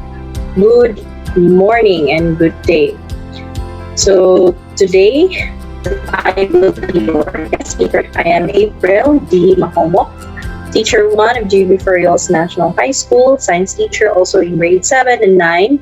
At the same time, the Gulayan sa Tahanan coordinator. here in Jvfnhs. Today, I'll be discussing to you the 10 common vegetables with great nutrients for our body. Since our first speaker already discussed about the importance of eating healthy, balanced meal, now I will be discussing for this morning mga gulay. Okay, so isa itong mga gulay na common na ito nga makita sa atong tulunghaan or sa atong kabalayan. Okay, so katong mga parents or students na sa ilang balay na sila sariling gulayan, okay, very abundant kailangan gulayan, that is an advantage for you for this morning. Sa tanan po nga nagkakaon ng gulay, advantage po din sa inyo para makabalusad ta kung unsa nga mga nutrients na atong ginabutang sa atong kalawasan habang ginakaon nato ni nga mga gulay. So dili lang importante nga makabaluta kung unsa ang mga gulay, but importante po kung unsa ang epekto sa gulay sa atong lawas. Okay? So, let us begin. And let us start first with our objectives. Okay, so ang target nato karong taga is to identify the 10 common vegetables that are available at home. Okay? Second, explain the benefits of eating vegetables at home and the nutrients it can give to the body. Number 3, to value and reflect. So atong lantawon, atong hunaon pag-ayo ang mga practices, okay, sa pagkaon o balanced meal that can improve at home. Okay, so in this way, we can also appreciate our sense of responsibility towards our body as we try to know more about the 10 common vegetables that we usually eat at home. But before we go over, what is vegetable? Ano ang gulay? Of course, we know na ang gulay kay sagbot na siya, ma'am, na makaon, nga ginakaon, ginaluto, ginasalad. Yes, that is true. Pero unsa gyud ang tama nga definition sa gulay? And what makes vegetable different from fruit? Okay, ang mga gulay ay mga pagkaing halaman o mga bunga, ugat at dahon ng mga halaman na maaaring lutuin at kainin. Sa Bisaya pa, in short, kini ang mga tanong na atong makita pinaagi sa bunga, ugat o dahon na atong maluto o makaon. In short, we usually buy this in the market, right? So, unsa niya mga klase nga mga gulay, okay? Daghan klaseng gulay nga ato ang makaon ug makita usab diri sa ato ang palengke, sa atong tulunghaan. Okay, so possible na familiar na mo ani nga mga gulay ug nakita na pud ninyo ni.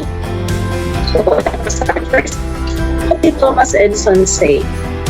The doctor of the future will no longer treat the human frame with drugs, but rather will cure and prevent disease with nutrition.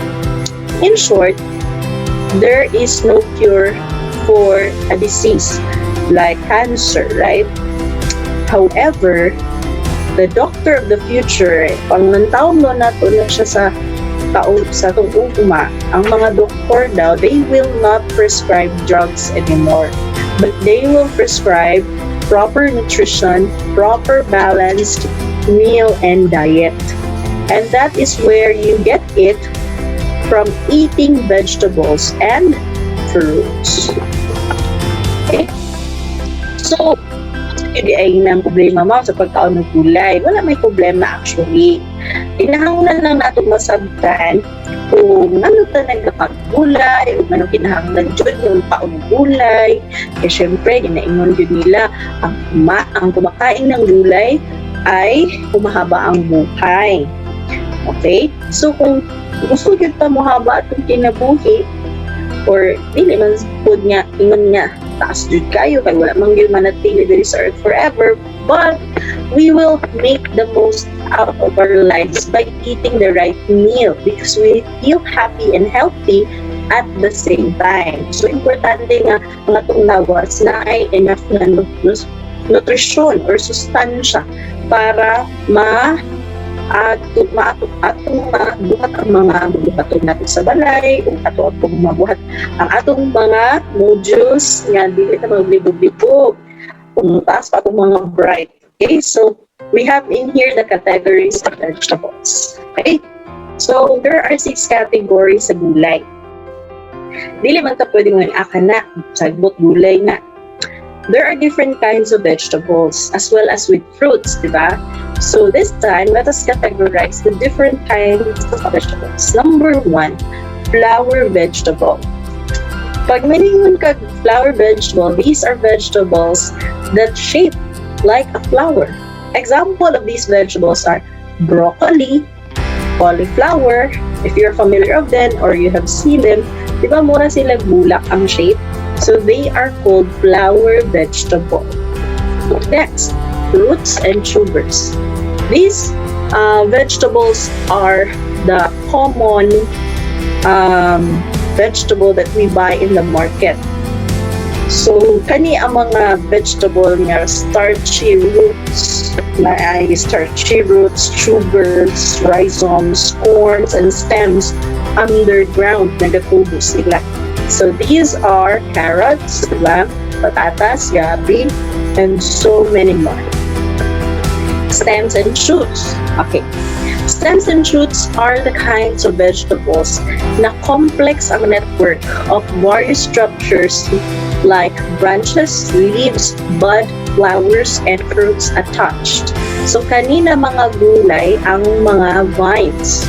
Kaninong gapang, na sila'y tendency po na mamulak at the same time. Kung makaon po, edible po ang ilahang bulak at the same time. So example of mga gulingan ani is, of course, alubati, kangkong, okay, and so many more. Spinach. Okay, next is fruits and vegetables. Okay, ang fruits and vegetables, sometimes, na-adjust gulay, na iginaingon nila nga, prutas man na, dili na siya gulay. But actually, in the category of the fruits and the category of vegetables, they are just alike. But it just depends to how we structure them botanically, meaning in the history line, where are they structured or asa sila na belong na family. Okay? So, vegetables can be a fruit. And fruit can also be a vegetable. So vice versa na dili ta malibog. Example of this is fruit. The fruit that we usually say naggulay siya is tomato. Diba ang kamatis, it is botanically a fruit. Okay, it is a fruit, yes, because it is from it has a stem, branches, and twig, of course, and then it has flower and fruit. So it is considered a fruit botanically, but because it is commonly known as a vegetable in cooking, in cuisines, so it is considered a vegetable too. So it is not wrong to say na kaning kamatis kay fruit. Fruit lang yun ni siya. No, it can also be considered as vegetable. So pwede siya flexible. So nadigulay niya na, ma'am, yes, na pwede siya na belong sa fruits and vegetables.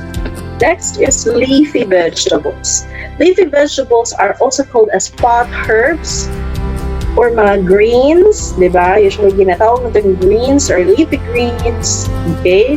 So these are plant leaves eaten as a vegetable. Sometimes they are accompanied by tender petioles and shoots.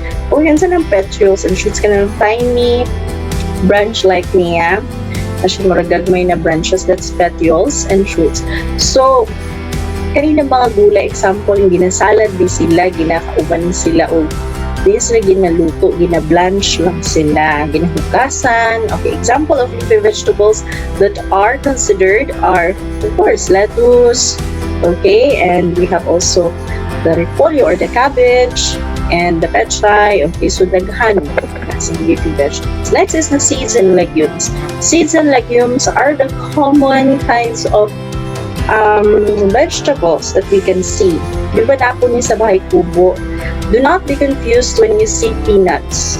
Peanut is a form of a vegetable because it belongs to the seeds and legumes category. Okay?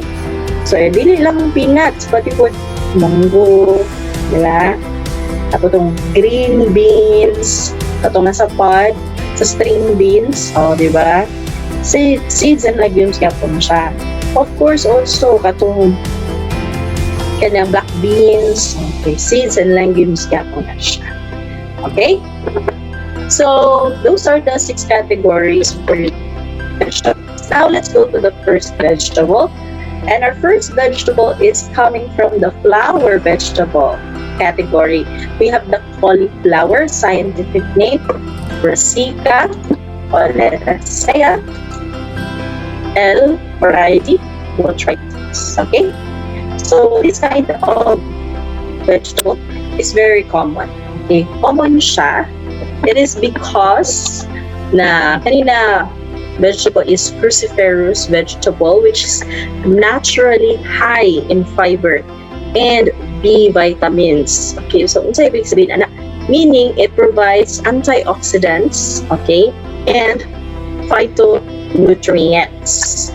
Okay, ang phytonutrients can protect us against cancer. Okay, so very common ni siya nga ginakaon nato, di ba? Usahay gali ka sa chop suey. This is very common. Okay, so nag-contain po siya of fiber. Of course, very high fiber siya. Para asang fiber? To enhance weight loss. Para dili ka mo taba. Okay? Because it aids digestion. Okay. So, through that, ang ginahatag niya sa atong digestive system also is para paspas ang imong pag-grind sa imong food. Okay? At the same time, it is essential for learning because it gives us choline. Choline is a type of vitamins and minerals that we receive for learning and memory. And there are so many important nutrients as well. Okay? So, more into siya about cauliflower. Next is we have the carrots. Kaya meron yung famous kayo nga focus na noon. Gulay. Yeah, ato ang mapalit sa market. Okay? Carrots are fiber-rich na mga gulay. Okay? They belong to the fruits and sugars category. Scientific name, Dacus carota L. Okay? So the fiber in carrots can help keep our blood sugar levels under control. And they are loaded with vitamin A, pampatino ng mata. Also with beta-carotene, which there's evidence to suggest that it can lower your diabetes risk. Okay, so if you are a diabetic person, it can lower your diabetes risk if it is in your family line. They can strengthen also your bones and marrows. So carrots have calcium and vitamin K. Okay, K. Both of which are important for bone health. Dito lang sa itong buhok, pati na po sa itong nails. Di ba? Sa ito ang ngipon. Okay? Pampatibay ng buto. Vitamin K. Alright? Next. Let's go to our third point. Kailangan kinigin ng pulutan sa kanabitang tawag ani. Kapag ginasagog niya siya sa pulutan ang radish, isalad, o lamikin niyo siya. Kaya napitang na ay barilis nga isda raw. Tapos isagol niyo muna siya sa pipino. Diba, lamikay niyo siya. Of course, ato na siyang ginakaon usually, di ba? But don't you know that radish, okay, are rich in antioxidants and minerals like calcium and potassium. So if you eat this, of course, it will generally give you energy. Okay? Scientific name of radish, Raphanus sativus L. It belongs to roots and sugars. May kani nga vegetable is mutubo siya ilalim sa yuta, underground. Okay. So together with calcium and potassium, these nutrients help lower your high blood pressure and reduce your risk for heart disease. So pag mukha ang radish, it will also help your cardiovascular system, your heart. And the radish is also a good source of natural nitrates that improve blood flow. Okay? So para kanang hinlo o hapsay ang pagdagan sa dugo sa imong gawas, radish will give nitrates. Okay? Ang nitrates is a form of a compound that is helping our blood to pump and flow naturally. Next is kani. Sa mandaw niya. Kani ang ginatawag na bell pepper or ginatawag nila sa Bisaya as atsan. Okay? Kung saan hindi ang bell pepper? Is it a fruit or a vegetable? Either of the two. It can be a fruit and it can be a vegetable. So that's why it belongs to the category of fruits and vegetables. Scientific name of it is Capsicum because it is a family of sili, mga sili. Dagpo niya siyang sili. Okay? So what is the benefits ng sa itong magiya kung mukhaon taog at san? Okay? Or bell pepper. Bell peppers are rich in many vitamins and antioxidants, but most especially it is rich in vitamin C and various carotenoids. So carotenoids na. This is a compound. For this reason, they may have several health benefits, such as improving eye health, okay, and reduced risk of several chronic diseases. All in all, bell peppers are an excellent addition to a healthy diet. Okay, so it is very important because it can also lower your calories. Okay, but too much eating of bell pepper can cause hemorrhoids. Okay, so di na po pwede nga permin kita magkaon og atsan because it can cause hemorrhoids. As mga hemorrhoid sa imuhang rectum. Palisod ka og libang kapag sobrang imuhang pagkaon po ani. So anything that is too much is bad. So wag po nating abusuhin si bell pepper. Let's go to the very common. Any favorite ni sa mga dili ganahan ani. Okay, this is what you call bitter melon. Sa ato ang language, it is called as ampalaya. Okay. Si bitter melon or ampalaya is a fruit, vegetable and vegetables. Okay, nabelong siya sa fruit and vegetables na category. Okay, and scientific name, Pomardita cranchae. Okay, so unsa man yun si bitter melon? Right? Para asa man siya? Of course, this is very common for diabetic persons because it can lower, okay, the sugar level of the person. But there are health benefits or 6 benefits of eating bitter melon. First is that it contains great source of several key nutrients. It has fiber, carbohydrates, vitamin C, vitamin A, folate, potassium, zinc, and iron. But too much eating of it could cause also for high carbs and calories. Yes, it has calories. That is why kung kaon taw kang pala dili permanente because it will create high calories, high cholesterol, right? So it has 20 calories of each na bunga niya. Okay? Second, it can help reduce blood sugar level. So for those diabetic persons, of course, it is good to eat ampalaya. Pero dili po pwede niya siya kaunon sa mga dili diabetic permanente because it could cause hypoglycemia. When say hypoglycemia, lack of sugar level. So maglaklas na po ka sukar kay wala na tayo sugar sa lawas. It is also important to have sugar in our body. That is why if you intake vegetables too, remember to eat as much as the body wants, but not as much as you think that it wants. Okay? Number 3, may have cancer fighting properties. Okay, so it can also fight against cancer cells and other carcinogens. Number 4 is that it could decrease cholesterol levels. With that, it could cause hypoglycemia. Kailangan pa rin natin ng calories and cholesterol in our body, but just few amounts of it so that it could generate energy. Okay, it would also aid weight loss, and it is also good. Okay, it's also good for our blood. Okay, and it is very delicious and versatile in nature. Pwede man siya sa laton. You can actually do salad of this para dili siya pait. Of course, there's a technique for that. Bulon lang mo siya sa tubig na bugnaw with asin na mga 1/2 teaspoon na salt. Bugburan mo to, then inunod mo siya para mawala yung kapait. And that's the time na mo siya lutuan.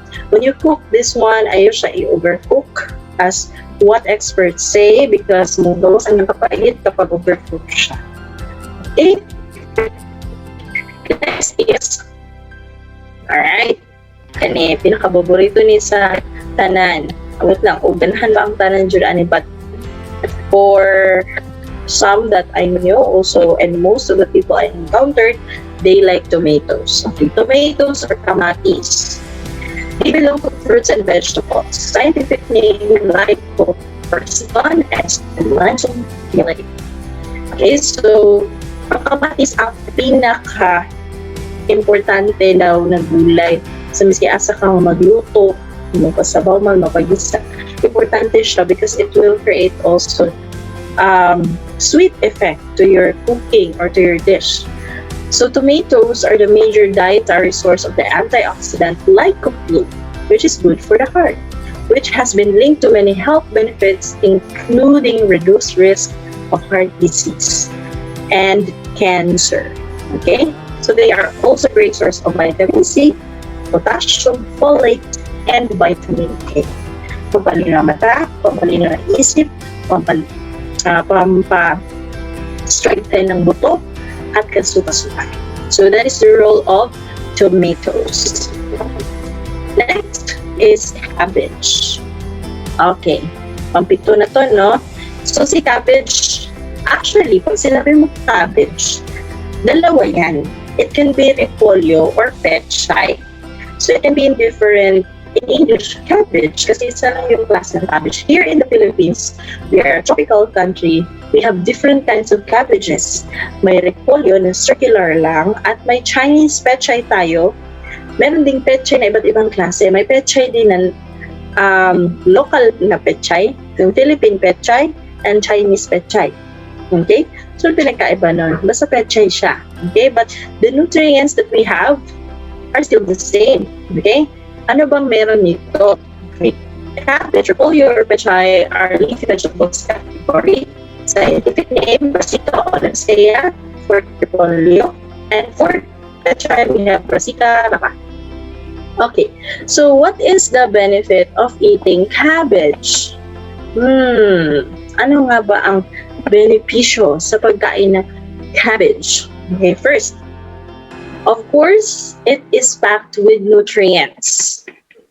How do we know it is packed with nutrients?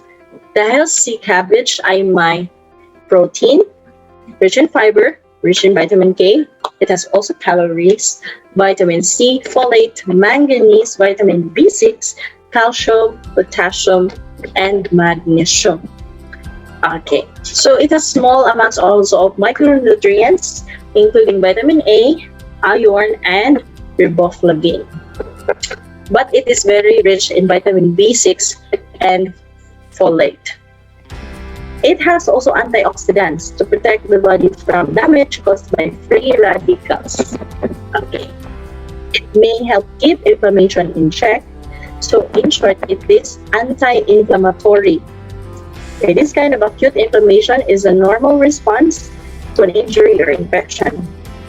But when you eat cabbage, it has the tendency that your body would rely to inflammatory response to protect against infection or speed up your healing. So kung nasamad ka and then nagkakaang ka cabbage, it is noticeable that your inflammation will be healed not in a long period of time, but it could heal in a shorter period of time. All right. Now, also, it is packed with vitamin C, of course. It's very important to know that it is also improving our digestion. It has insoluble fiber, which is a type of carbohydrate that can't be broken down in the intestines. So insoluble fiber helps keep the digestive system healthy by adding bulk to stools and promoting regular bowel movements. So kung kaon ka ani, ang imong digestive system is healthy, makabawas ka, and then ang imong syempre imong feces or ang imong ginagawas is also limpyo. Okay? Ikan mo siya, hugaw mo siya sa lawas. No, what I mean limpyo is something na ang imong stool or ang imong kinaon, paggawas ana niya, kanang dili ka maglisod o excrutinate sa imong lawas. Okay, kung ano lang, dali lang imong pagbawas. Okay, it may help keep your heart healthy and it can lower blood pressure too, lower cholesterol levels, and it is a source of vitamin K, pampalig-on pud siya og buhok and other, actually na siya duha ka klase ng vitamin K, vitamin K1 o vitamin K2. Ang piloquinone o minaquinone. Okay, K1 is found primarily in plant source and K2 is found in animal source and some fermented foods, but that depends because it is an insoluble fiber, so meaning good for the digestive systems. Okay, another thing is that very easy siya to prepare. Okay, versatile na gulay siya. Pwede siya pang gisa, pwede siya pang salad, any way na gusto niyo siya i-prepare in a meal, it is very possible. Okay, next. Kani, muna siya ang pinaka makainan siya kung na nasa kanya na ang lahat. Ang tinatawag na ito na horseradish or ang tinatawag na ito na malunggay. Of course, the good benefit si malunggay. Si malunggay is part na siya sa leafy vegetables. Scientific name, Moringa oleifera. Okay. So, unsa ba ang mga benefits na atong makuha kay malunggay? Okay. Of course, pag mukaon ka malunggay, okay, daghan siyang vitamins, pero it is rich in vitamin A. Okay, which is good for the eyes. It has also vitamins B, C, D, and E. Calcium, it's rich in calcium. Okay, and it is also good for the immune system. Okay, it also do wonders when it comes to enhancing the skin's appearance. Other vitamins that contains include vitamin B, C, D, and E. Among the health benefits of malunggay include strengthening of the immune system, better calcium absorption, and improved motor skills. It is high in protein when it comes to getting sufficient amount. The usual solution is to increase intake of milk or lean meat, diba? Kung gusto ko protein. But surprisingly, one of the main health benefits of malunggay is the capacity to supply the level of protein that is needed by the body daily without drinking too much milk, without eating too much lean meat. Okay? So it improves also blood circulation. Okay, so there is a high amount of iron in the leaves, which makes it really helpful in improving blood circulation within the body. So example, people who have guts, kasamad, na ay bunog, na ay paso, its anti-inflammatory components help a lot too, because it is very good for the skin. Those who need to boost the performance of their circulatory system can also rely on malunggay leaves. Even people who are suffering from diabetes and high blood pressure should add these leaves on their diet. It effectively lowers sugar level and regulates blood pressure all through a natural process. So, the medication health benefits. Kung masamad ka, kung magsakit ka, wala ka lang malunggay, dian ka. So, it is very nice to have this vegetable. This is one of the wonder vegetables that are part in our books here in also in the world, because this is one of the wonder vegetables in the world. Okay? Next is rhubarb. So yan, rhubarb ma. In short, alugbati. Or anything na soft ang iyang shoots or stems. Okay? So they belong to the stems and shoots. Scientific name, Rio Rapunticum. Okay, also tayo alugbati. Okay, ang alugbati actually benefits food. Okay. Actually, alugbati is a very fantastic source of calcium, zinc, magnesium, and iron. But the vitamins and minerals don't end there. This ingredient also possesses a great deal of dietary fiber, which can help slow down the sugar absorption in your blood. And this makes it a good preventive measure for diabetes. And, of course, pari-parihan na sila component ni okra. Okay, so, pakaingon juga nga, alugbati is a very good source for blood circulation and also to your circulatory system, plus to your respiratory system. Is the soybeans. Okay, the soybeans are ginatawag natin na legumes. Okay, so ang soybeans kay ngay scientific name na ginatawag na glycine max meryl. Okay, so unsa yung benepisyo ni soybeans? Nga naman ta kailangan mo kaon ng soybeans. Pwede dili mo kaon ma'am, allergic mong guguan na. Okay, there are people who are allergic with peanuts, pero dili na to na sila mabasol because we cannot let them eat these beans or seeds kung allergic sila. So there are other options for them. What is the benefits of eating soybeans or legumes? Munggo, peanuts, black beans, katong string beans, di ba, laghan mo kayo nga, the green beans, green peas. Okay, so the benefits.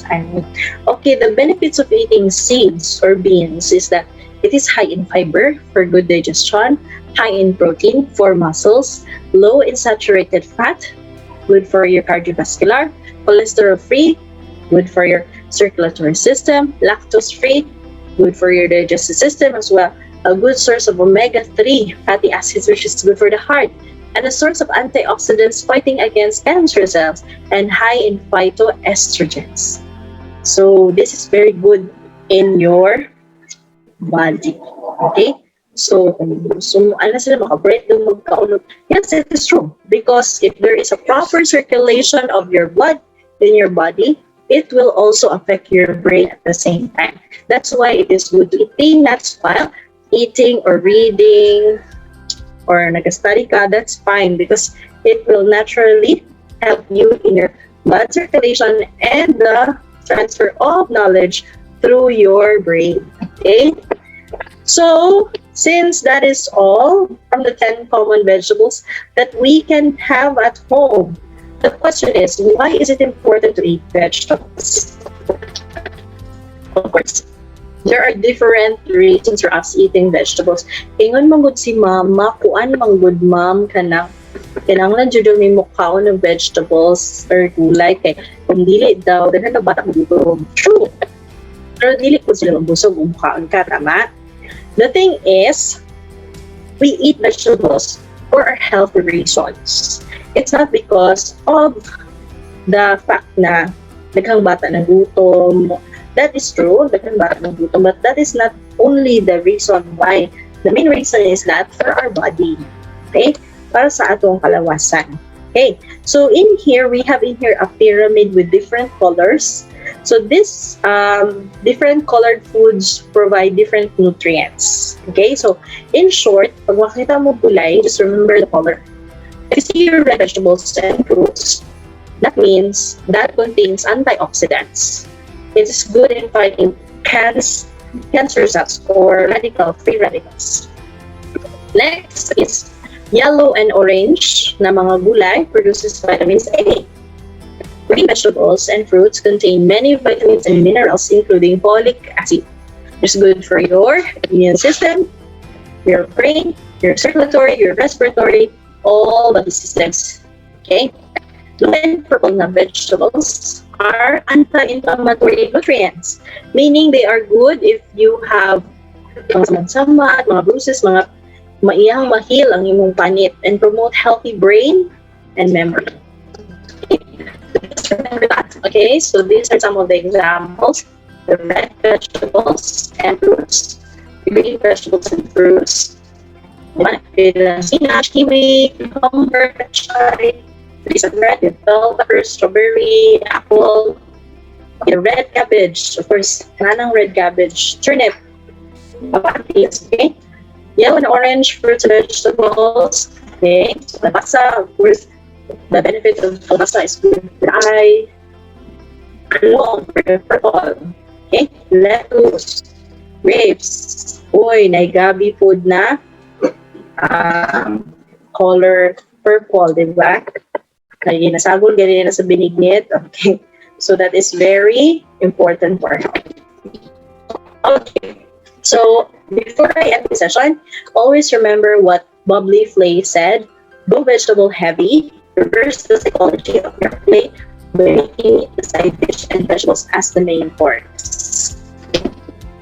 Okay, so what did you learn today?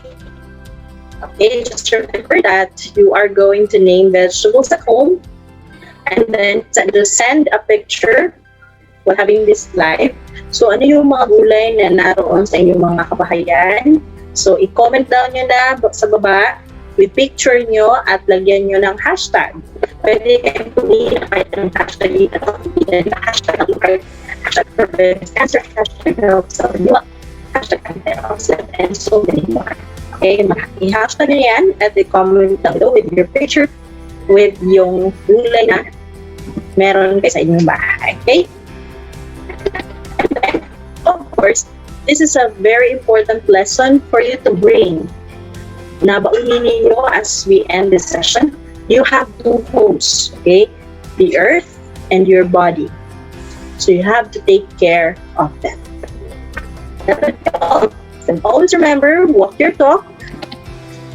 The problem is that there are too many diseases due to processed foods and drinks. The only solution to that is turn to eating vegetables and fruits, plus healthy lifestyle, and it will all make it better. Awesome! So you made it, and remember to also apply what you have learned by eating more fruits and vegetables. Stay green, stay healthy. Bye! Bye. All right. Now we are finally done to the discussion about the 10 common vegetables. Please remember also to take down notes, and also take note that after this webinar, we will be giving out our evaluation link together with the attendance. Don't forget to click the attendance link and register so that we will be giving you your certificates after this live webinar. Thank you so much for viewing and participating with us.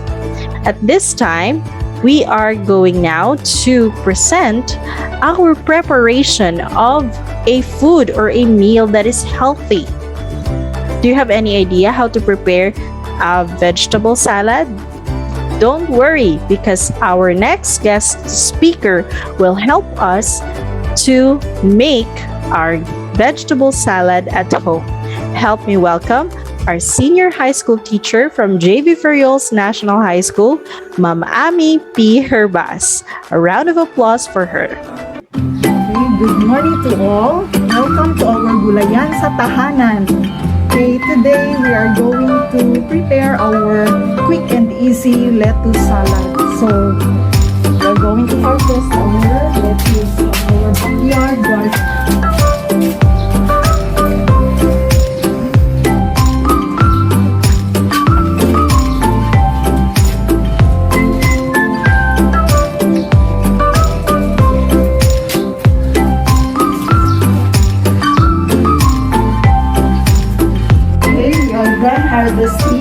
let us present our ingredients for our quick and easy lettuce salad. Okay, we have here our lettuce. This is equivalent to 1/4 kilo of this. So, sa market, kung bibilihin natin ito, it costs 33 pesos. So, ang kilo niya is 167. And we have here cucumber, then 5 pieces tomatoes, then we have also limoncito. Pwede rin lemon ang gagamitin. Then, we have onion. So, our seasoning, we have here sesame oil and 1 teaspoon of ground pepper and 1/4 of teaspoon of salt. So, let us proceed to our slicing of our ingredients. So, but before that, we are going to wash our hands. Wash our hands before preparing our ingredients.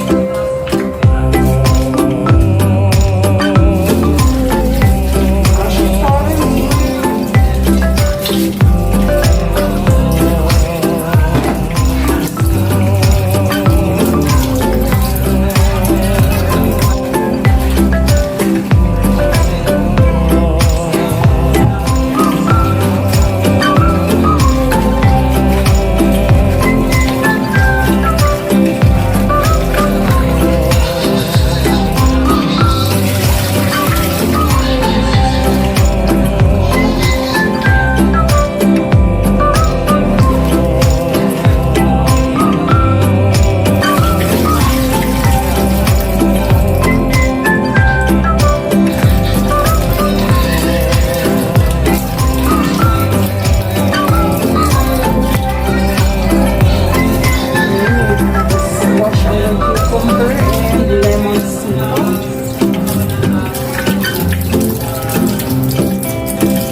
Our quick and easy lettuce salad. Ready to serve! Thank you so much, Ma'am Ami. Truly, that is very delicious and scrutinizing to the taste buds. Thank you. Now, at this time, let us now hear coming from our home gardening. So since we know now how to prepare a healthy meal, it is time for us to do the gulayan sa tahanan. and how to get these important vegetables at home, how to take care of them. Now this time, help me welcome our science teacher from grade 7 from Jvfnhs National High School. Will be discussing to us the advantages of home gardening. Help me welcome Ma'am Darlene B. Fagtanan.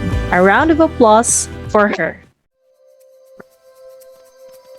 All right, good day, everyone. Welcome to this 30-minute webinar. I am Darlene B. Fagtanan, a teacher of Jvfnhs National High School. And here are our objectives for today's session. All right. Okay, by the way, today I will be talking about home gardening, some of the topics that are related to home gardening, especially in today's pandemic. All right, let's move on to the next page. Okay, so let me minimize my screen. All right. That's good.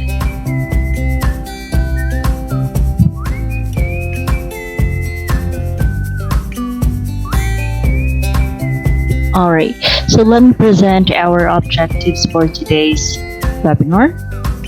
Okay, so we have 3 objectives. First is to identify the advantages of home gardening. What are the benefits of home gardening? And we will know about that. And next is to determine the uses of different recyclable materials in home gardening. And the last one is to appreciate the importance of home gardening during COVID-19 pandemic. All right. Now, let's talk about the first topic. So this is about the advantages of home gardening. Okay, I've listed also 3 ways also, or 3 advantages when it comes to home gardening. All right. So number 1, we have easy access to produce. All right, so let's take a look at this slide. A home garden gives you instant access to fresh produce so that you're not forced to visit the grocery store or farmer's market to find it. You save time and money on gasoline rather than driving somewhere else to buy your produce or the fruits and vegetables that you need. Depending on the type of vegetables you plant, you'll also save the money on food itself. Alright, so now growing food or vegetables at home does cost money on seeds and fertilizers, but while a single plant produces a lot of fruits or vegetables, so that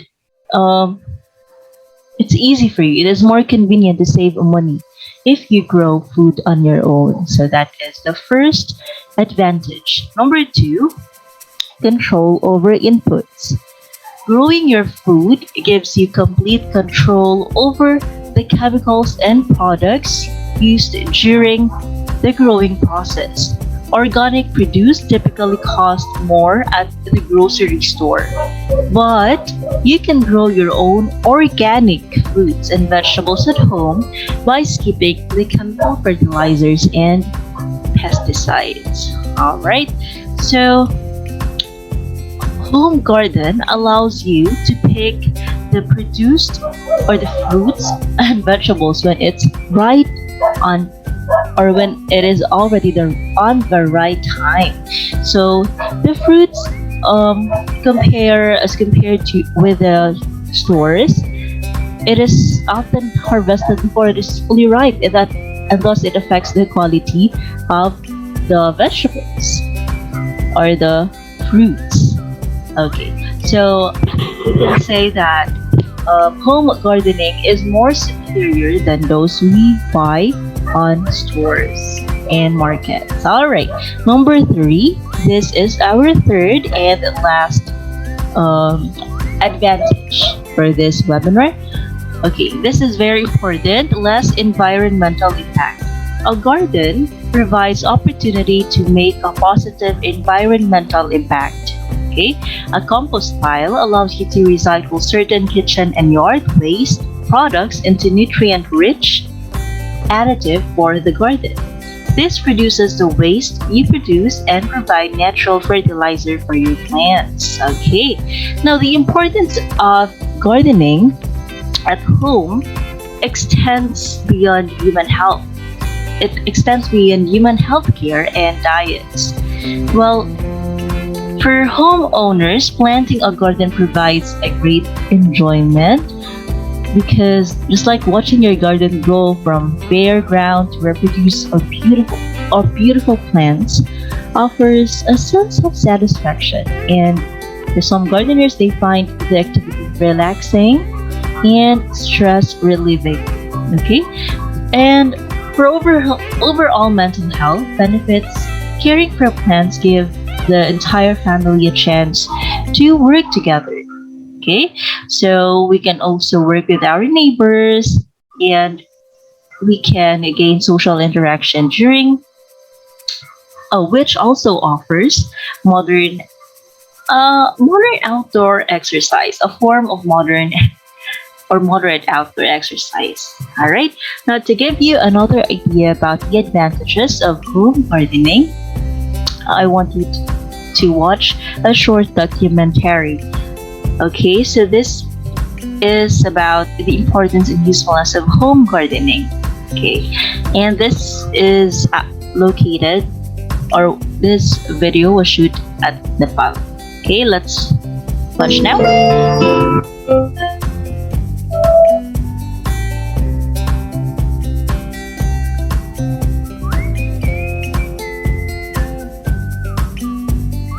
One of the major challenges in Nepal is to improve livelihood of resource-poor and marginal farmers. Low-cost home garden could be an appropriate system to improve the nutritional, economic, and livelihood standard of such climate change and food crisis-affected poor communities.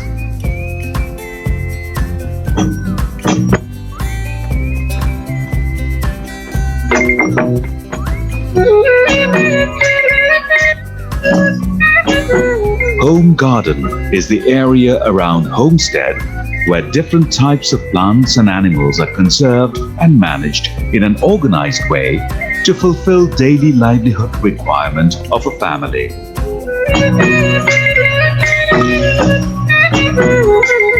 Most of the people regard home garden as kitchen garden, but kitchen garden is merely a part of home garden. Home garden is known by different terms in Nepal by various names like Ghar Bagaita, Gothbari, Dumna, or Bedabari.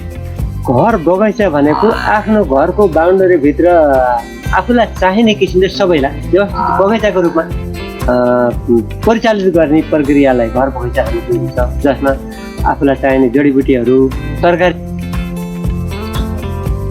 Alright.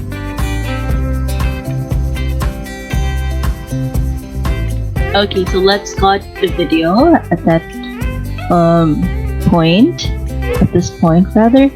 And now, okay, so just a short idea about the benefits of home gardening. Okay, so now, let's talk about the uses of recyclable materials in home or at your home that we can use in home gardening.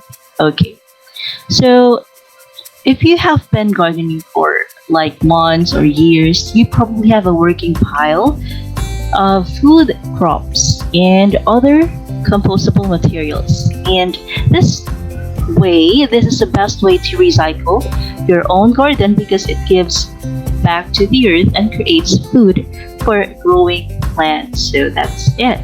Now, I think I've listed around about 5 materials that you can use at home for your home gardening. Okay, so the first one we have,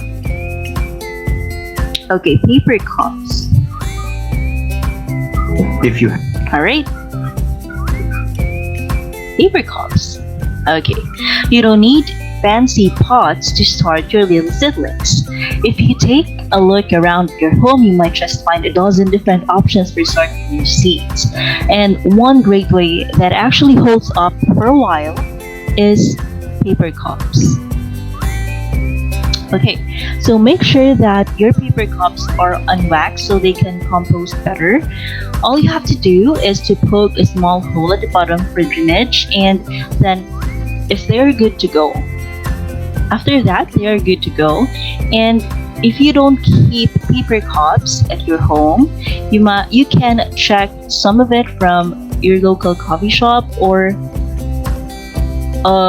grocery store for discarded cups, and you can also pick up some coffee grounds and to add up on your compost pile while you're at it. So the first one is paper cups. Number 2. Okay, are you familiar with this one? This is what we call as toilet paper rolls. Okay, I think not everyone, especially here in the Philippines, are using toilet paper, right? But for those who are using this one, toilet paper rolls, you can actually recycle the cardboard in it, the roll in it. Okay, so toilet paper rolls provide a great solution because the plant doesn't need to be removed from the roll when it comes to plant your seedlings to the ground. Okay, we all know that seedlings are very sensitive and some don't do well when they are transplanted because the ground transplanted into the ground rather, because it disturbs their roots. And on this way paper rolls gives it is a very effective way of transferring seeds. Okay, you need to pull it from the paper rolls itself. All right, so that's number 2. Let's go to number 3. All right, this is number 3. We have large water bottles. Now, not everyone is lucky enough to have a greenhouse. You know what a greenhouse is? Okay, and purchasing the materials is very costly. So one way to make this is through large water bottles. Okay, you can recycle it instead using this plastic water bottles or larger water dispensers. Okay, it acts as a mini greenhouse for your plants. Okay, all you have to do is cut the ends or the bottom part of these water bottles, and then let the upper part, let it open, so you can put the or like it acts as a cover, right? So the plant should be inside the water bottle, and the top portion should be open. So in this way, this acts as a greenhouse for your plants, which makes it for the plants to grow faster or grow easily. Okay, that's the third one. Let's go to the fourth one. Okay, number 4, we have tires. Okay, gardening with recycled materials can really make you consider what's possible when it comes to gardening. Some fun and unique items to use in the garden are tires. Okay, it is fun because it is fun and unique rather. Okay, well, they have this natural drainage, so a small layer of gravel topped with soil makes an excellent planter for your garden vegetables or flowers. Now, don't be afraid to get creative as well, as even though tires only come in black or common in black or black color, that doesn't mean you have to keep them that away. You can paint them, get different sizes, and play with different arrangements to add fun and interest to your element of garden. Okay, let's go to the fifth one. We have, or the fourth one rather, sorry, shoes. Aside from looking super cute, shoes, especially rubber boots, make excellent pots for your plants. You can line them along your porch, incorporate them in your garden, or even hang them from your fence. Okay. Well, recycled materials like shoes is a great way to extend their life. You have your old shoes that you're not using anymore. You can extend their life. You can make them useful by turning them into something like a pot. But then you're using a recyclable material. Okay, we have the last one. Furniture. All right.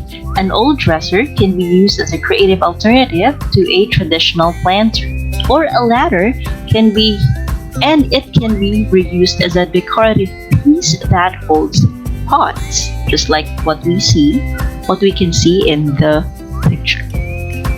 Gardening with recycled materials is the perfect excuse to get creative and have fun. That's right. And in the process, one way that you can help and protect the environment. Okay, so those are some of the recyclable materials that are most common or very available, mostly common at your home. So you can use that to start up with your home garden. Okay. All right. So now let us. All right. So let us talk about the importance of home gardening during COVID-19 pandemic. All right. What can gardening help us with the coronavirus pandemic? Well, I think it has been a relaxing recreational activity that provide great personal rewards. During this time, many people are working at home and students are learning at home. You are learning at home. And home gardening can be a positive family inclusive activity which also affect mental aspect. All right. Well, for those who are especially in today's pandemic, there are families that are greatly affected, and are financially unstable. So this home gardening significantly helps into their daily food needs. It can supply households with nearly all the non-stable foods they need, such as fruit, vegetables, coconuts, root crops, as well as spice for their coffee and tea. And it really indeed has a positive association with gardening, and it was observed for a wide range of mental or health outcomes such as reduction in depression and anxiety symptoms, trust moods and disturbance.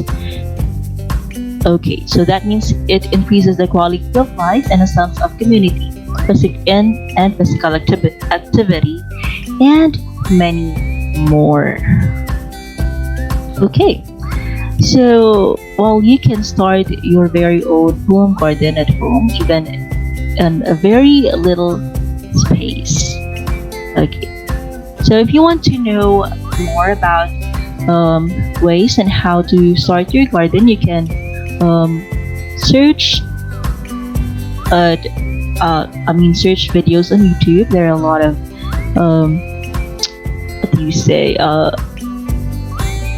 videos about it, and you can learn from it as well. All right, so have we met our targets? Number 1 is to identify the advantages of home gardening. Okay, so I have 3 I listed, or we talk about it with 3 advantages. Can you still recall those advantages? Okay, we started with number 1 is easy to. Okay, the first advantage, let us just recall. So the first one is easy access to produce. Number 2 is you can control the inputs, you can control the chemicals you're using instead of the fruits that you're buying from the market. And number 3, it has a less environmental impact. Okay, you can help the environment. That's it. Okay, how about number 2? Determine the uses of different recyclable materials. So we have enumerated different recyclable materials that can be found at home, and how are the ways to use it. Okay, number one, we have paper cups. We also have toilet paper rolls, right? Tires. We have large water bottles and shoes and old furnitures. And lastly is to appreciate the importance of home gardening during COVID-19 pandemic. All right, so that's it for today's webinar. I hope you have learned something from this, and thank you so much for listening and watching, and God bless us all. I wish you all well and have a great day. Thank you. Okay, so I would like to end this webinar with a quote: to plant a garden is to believe in tomorrow. All right, thank you, and God bless us all.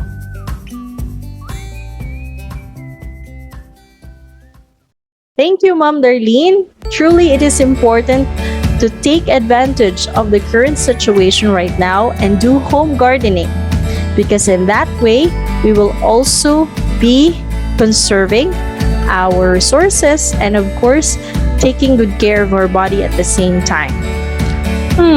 To help us discuss even more the benefits that we can get from home gardening, now help me welcome from Maan National High School, our next speaker, Teacher Bill Pastoril. A round of applause, please. Good day everyone, I'm Bill and I'm a teacher from Maan National High School, and this is my mini garden at home. Tara!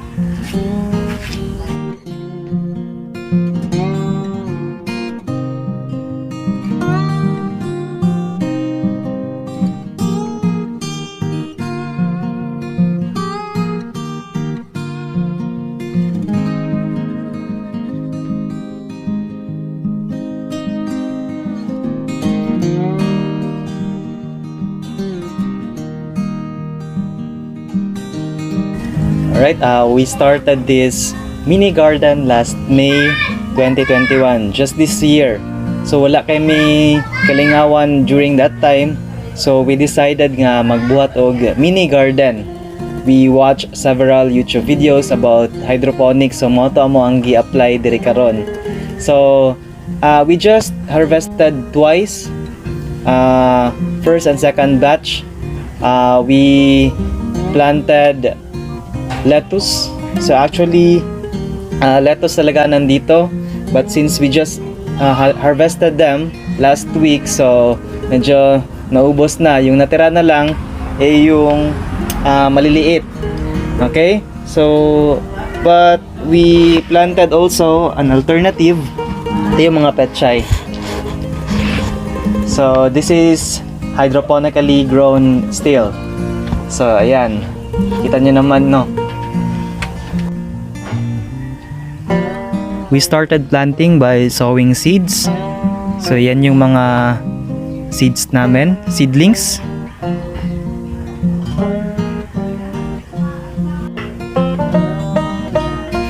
This is our main plant.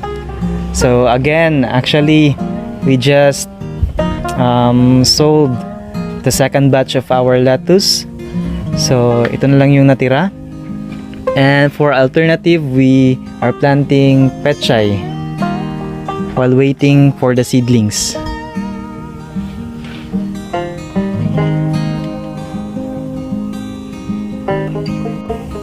So why should we apply home gardening? So I considered three things. I have 3 points.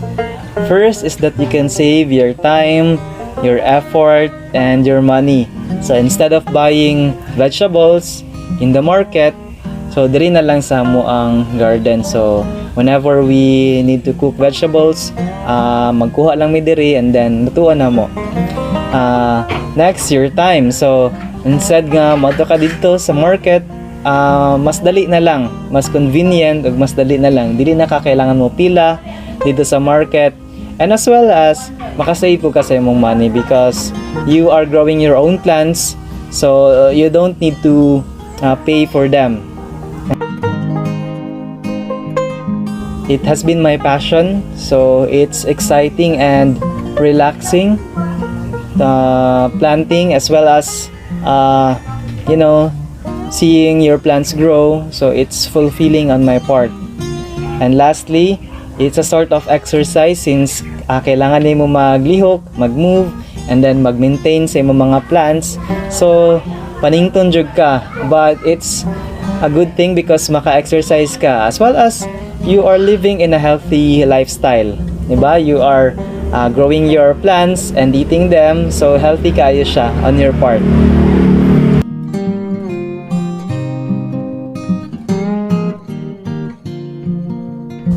Alright, so I am encouraging everyone to apply home gardening, especially hydroponic gardening. Even if you have limited space in your house or in your backyard, for as long as you have time and you are passionate enough to be a plantito or plantita. So again, join me into a healthier lifestyle by applying hydroponics in your backyard. What a pleasurable and wonderful sight to see at home. Thank you so much for showing us this kind of home gardening together with Teacher Bill Pastoril. That is truly one of the things that we can do at home. Make use of your recyclable materials by doing hydroponics. Very intelligent and witty. Thank you so much, sir. Now this time, we can also do another alternative. If we don't have any other materials and if we think that it is costly, don't worry. One of our guest speakers can recommend us how to do it at home in an easy and thrifty way. Help me welcome our senior high school teacher from Jvfnhs National High School to discuss to us the benefits that we can get from home gardening and the methodologies that we can apply at home. A round of applause, please. Buntag sa tanan. So mauni karon ang naako diri karon sa ako ang backyard garden. So ipakita na ko sa inyo ha ang ako ang tanom nga lettuce nga gigamitan og hydroponic system. O ni siya. So tani diri nga portion is kanang nakakuan siya. So nalanta lang sa gamay kay akong gigawas kay para at least makakuan siya og init sa adlaw o kay medyo dako-dako man ang bill sa kuryente if naka-grow lights. Permi ang ato ko ang lettuce. Ug ang lettuce manggod dili na siya angay nga ma-expose sa init sa adlaw, too much exposure sa init sa adlaw. So naapod ta diri ako ang mga tanom nga petchay, 5-day-old petchay. O naadiri ang ako ang gipunla nga lettuce. Kani siya 3-day-old nga lettuce. Napod ko'y ginagmay diri nga alugbati o tangkong. So kani siya i-transfer na ako sa dako-dako sa pagkakaron. Ginganisan ako siya aron nindot ang iyang pagtubo sa punla. So kani ako nang gi-prepare para adama na pod sa ako ang tanom.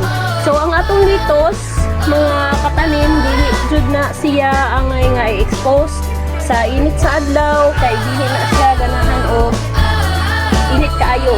So kung naaman mo nagatanom mo og lettuce, at least naa jud siya greenhouse or nakanet.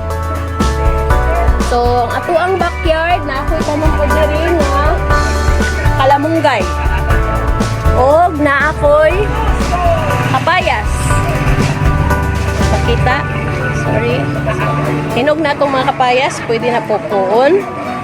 So, manghinaot ako nga diha sa inyong panimalay, naapod mo yung mga tanom aron save sa ato ang gasto sa balay o healthy pa. Maayong buntag sa atong tanan. Dihawag ko kamo nga mulantaw o magsubaybay sa atong pagabuhaton karon pinaagi sa Brigada Eskwela 2021 ng Jvfnhs National High School.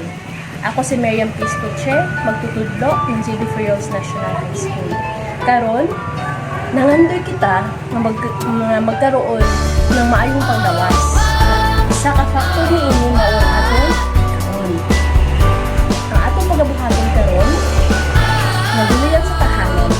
Huwag ko sa inyo ha, kung saon, pagbuhat, o unsa pa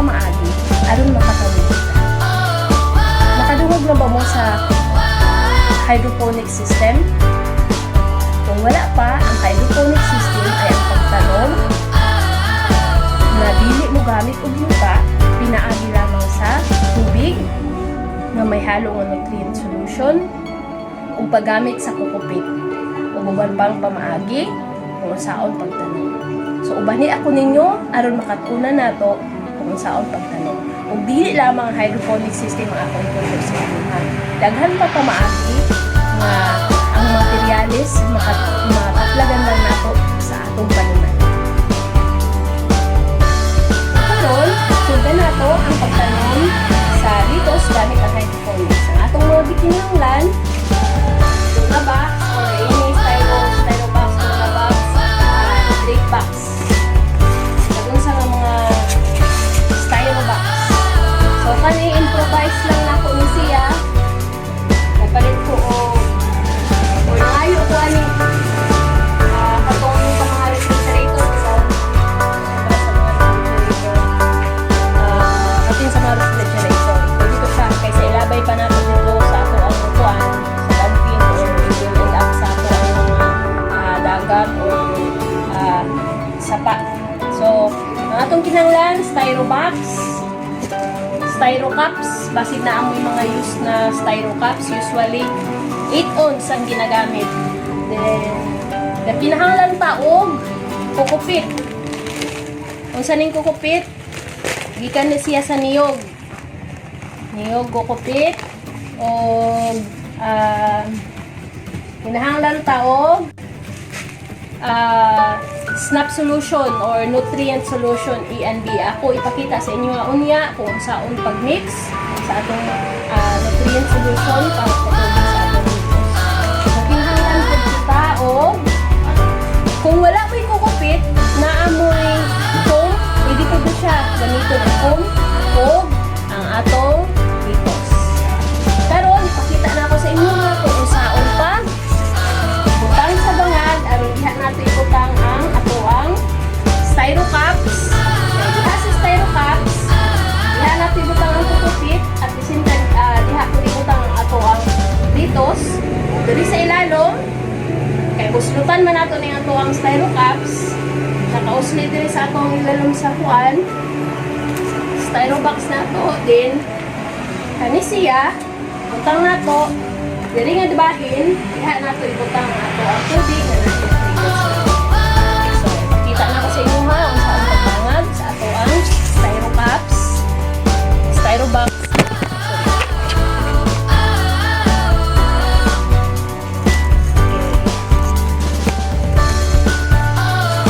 So, kanina portion or kanina styro box, mga maximum of 6 cups lang ako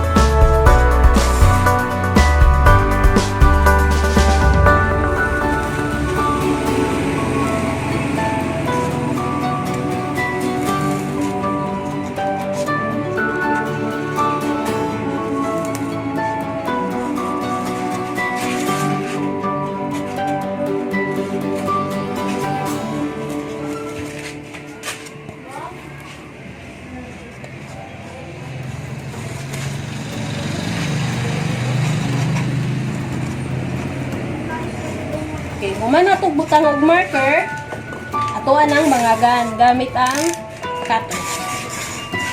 Kini siya atoan ang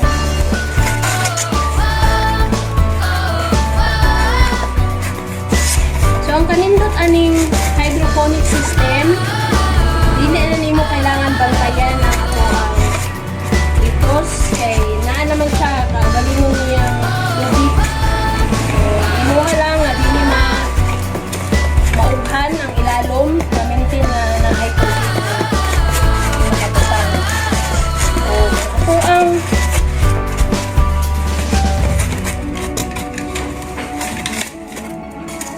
litos, dili angay nga ma-expose kaayo sa init sa ilaw. So, So, kasagaran, pag magkanong lettuce na ibutang naa sa greenhouse or na ay naka-UV plastic or naka-net. Naako yung ban nga natanom nila kani o ginapalako nila kini gamit ang grow lights or LED lights. So, una, ipakita natin sa inyo ang isang grow lights. Pero para sa ako, hindi ko na gamit ang grow lights. Dahil mahal ang oil. Okay.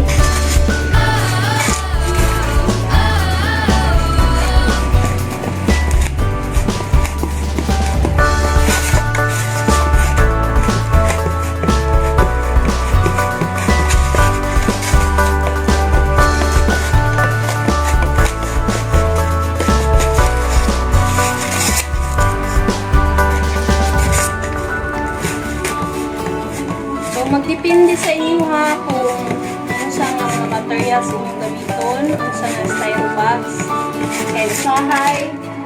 Ang kuha na gamit ko kani, ako ani siya natamnan kamatis. So, napalit ko ani, dimagagan ako, diha ibutang ang ato ang butangan po dire. Since kani kay kuan man ni siya kamatis medyo dako, ang ibutang nato dire hydroton. Kani hydroton, pebbles ni siya. Pebbles. Kaya itong ipaputang diri. Nagamit ko. Wait, tagbangan diri sa ito ang pinabuhat niya.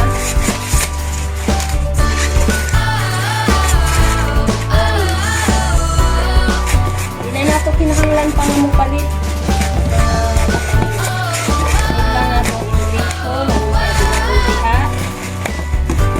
Wala mo'y hydro box, styro box, pwede magamit o self-watering plant. Gamit ang mga empty plastic bottles. Empty plastic bottles, kanang sa 1.5, pwede po. Kaysa ato pa nang ilabay. Daghan ko yung mga self-watering plant. Self-watering bottle.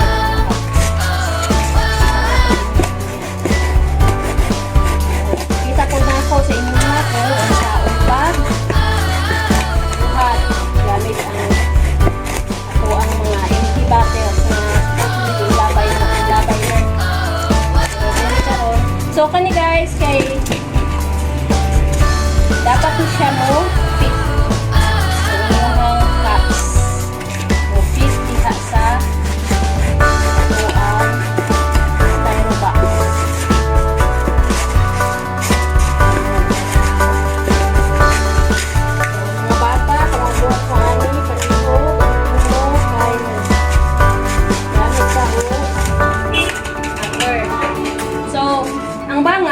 Mo igo ang iyang styro cups na may ngani. Okay, so kanang uno matuwa ni siya nangagal siling sa pagbangan. Okay, so kaning styro box kung naamo dihay mga tuna box diha mga sa gabaligyan tuna pa nga panglabay naman na nila or grape box. Pwede na yung gamitan. Pwede po, plastic box. Kanang mga box na wala na gamit. Yung aming buwan, box bowl, panagan. Kung wala mo styro cups, styro pack cups karon iba naman can use plastic bottles, plastic glass. Kaya hindi na kung ginagamit. Panagan lang. So, concept ani, sa hydroponics na planting system is hindi magamit yung lupa.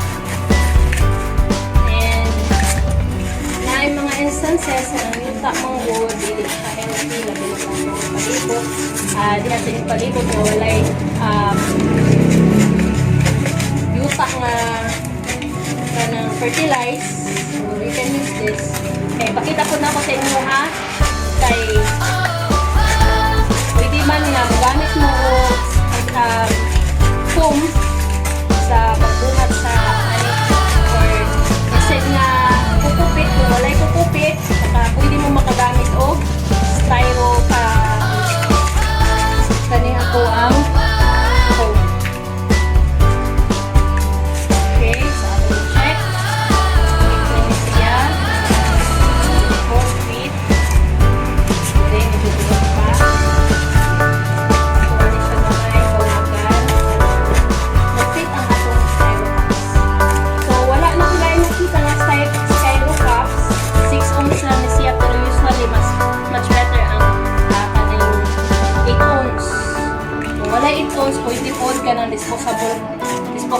cups, pwede na siya.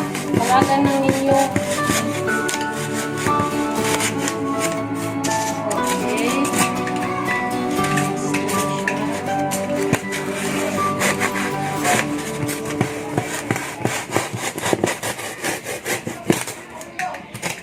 So, kung gusto nyo ninyo makatunan ang hydroponics system techniques, tanaw lang mo sa YouTube.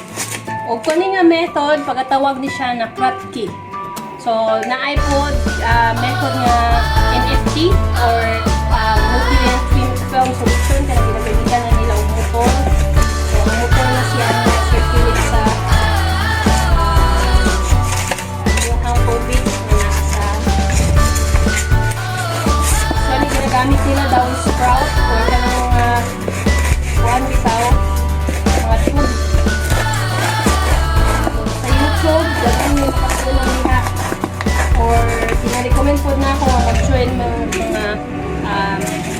group na nagakuhan sila o group nga para sa hydroponics. Hindi ako nakatapos.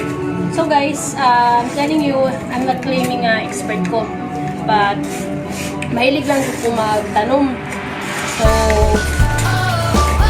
pamaagi pagpapapan ako, nag-research, nakabalo-balo ko ba dili ko, wala ko nag-eskwela o hydroponics. So, kailangan na to, fit na ba siya? So, fit na dire. Fit na. Fit. Okay, so, I think everything is fit na. So, okay na, ready na itong kuan. So, ang sunod na itong buhaton, kaya pagbutang ni mo aning ato ang styro cups, dapat siya na ibangag. Kaya diha man mo agi ang roots. So, atoan na siyang pangagan diha. Nga nang style. Kaya, nganong din sa gilid na ko ibutang ang atong bangag, diha man siya mo agi ang atong iyahang roots. So, at least naipat ka bangag ang imuhang styro cups. So, imo ni siya bukaton sa tanan ni mo styro cups, unong ka styro cups. Kaya diha man muagi ang iyahang root or ugat para makasuyop siya og tubig sa imuhang. Okay. So, ano ni siya ang atoang styro cups. Tangat ni siya. Butang kanan ang imuhang mga styro cups. So, ang atong gibuhat nga Kratky system, unom kabuok styro cups. Okay. Ano siya? Okay, ang sunod na itong buhaton, mao ang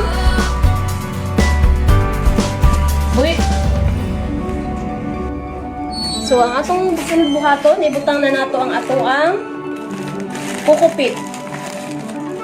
Ang kukupit, ingani lang kadaghan ang atong ibutang. Kana. At least kato nga, dili na to ipunoon. Ingana sa kadaghan. Okay. What if kung atong gamiton foam? Wala tayo kukupit sa balay. Naatay styrofoam. Foam ba tayo ni? Foam. Yun siya itong buhaton. So, kaya ang ato ang gigamit na styro cups 6 ounce. Ang buhaton na to, pangao na to ni kaupat.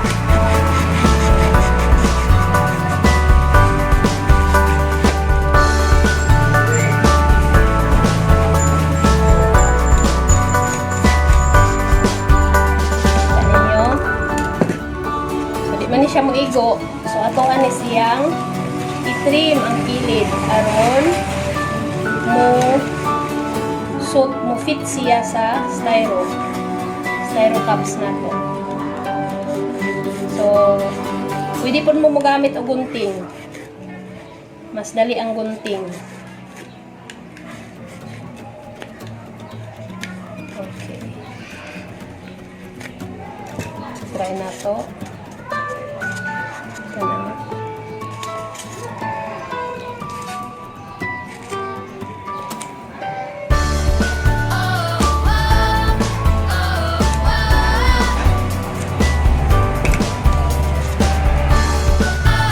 Pwede kayo na to panoon.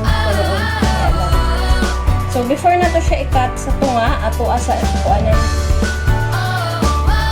i-punch sa tunga para ma-asay buslot. Okay, kani nga buslot, diha nato i-butang ang ato ang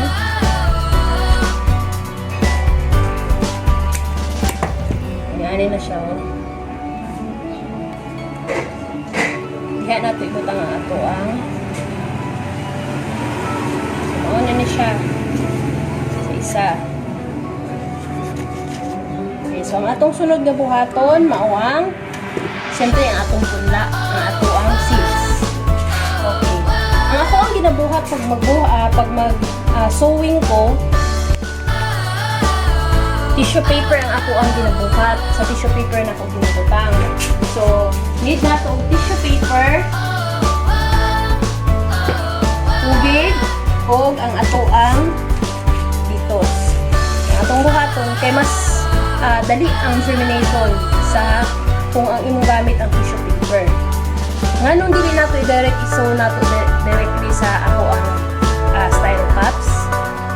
Kay naay mga instances nga ang ato ang seeds kuan siya kanang daot. So dili nato siya ibutang sa ato. Tangan og tubig. Unya ang atoang seeds. Dito seeds na to. Diha na to siya ibutod. So dili ninyo paughan. Usually ang seeds mga 3 days mag-start na siya pag germinate o pag sprout, pag sibol. Pero ang ako one day lang nag-sprout na siya. So ingani ang naong sa inyuhang seeds. Taninyo 2 days na ni siya. So naa na siya liturok ni siya. So kani mauni diha nato ibutang sa ato ang foam. So kuha na tag isa. At least naanay duha ka dahon ang inyuhang seeds. Naanay duha ka dahon ang inyuhang seeds.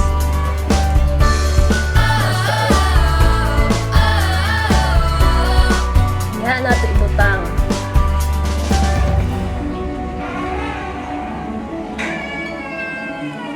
O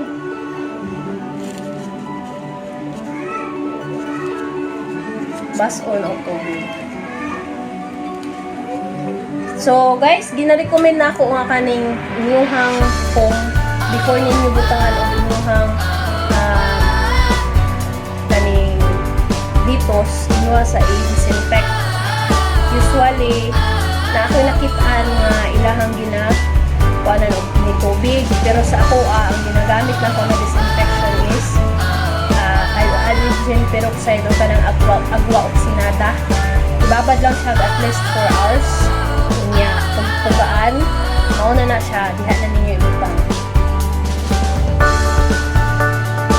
Usaon po pag punla or pag transfer sa inyong seeds, damit ang kukupi.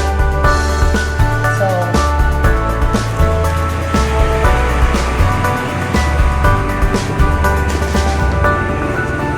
inyo lang bangagan dire, gamay, mga 1 cm, butang ang inyong. So kaning atong gamit pud nga kukupit, dapat pud ni siya naka sterilize. So ang sterilization sa kukupit ginagamitan og initubig nga nagbukal, ibutang nimo sa isa ka sudlanan, diha nimo ibutang ang kukupit unya imuhang basaon og nagbukal og tubig, nagabutag bukal nga tubig. So after mga 1 hour, waan ng tubig.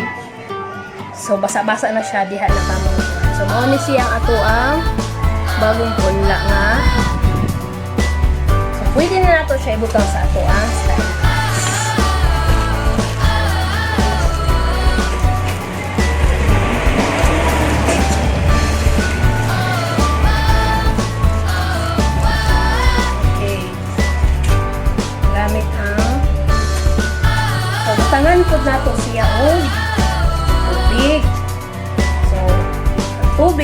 gamiton kung ang imong ginagamit nga tubig gikan sa gripo or kanang gikan sa nawasa water district kasi usually inabutangan na siya og chlorine. So ibutang sa balde tapos ugmaan nimo para hulugdang ang katong iyahang mga chlorine. Pero kung tap water kanang gikan sa kuan, gikan sa kanang chlorine o iraman. So kaning akong ginagamit nga styro box na ani sila sa 5 liters. So pag magamit tag nutrient solution, make it a habit nga inyong sunod ang manufacturing guide. So kaning nutrient solution is ang mapalit sa sample. So letter A and letter B. Nag-ingon diri nga 10 liters. So 5 liters lang man siya atong ginagamit. 5 liters of tap water in a pail. Add 25 ml of super blend A then stir. Add again 25 ml of super blend B then mix it again. So A and B tag 25 pero since 5 liter lang yung ato ang styro box, 5 liters lang atong buta. Okay. So kaning tubig na ko diri karon nana ni 25 5 liters nga tubig then half of 25 is 12 then 1/2 ml of water. So ato ang butangan ning ato ang okay na ang ato ang hydroponics system. Kung naamoy mga pangutana kung unsaon pagtanom sa hydroponics system, pwede mo mag-PM, private message, o matawag sa ako para matutuluan mo. Dili ako expert, pero experience.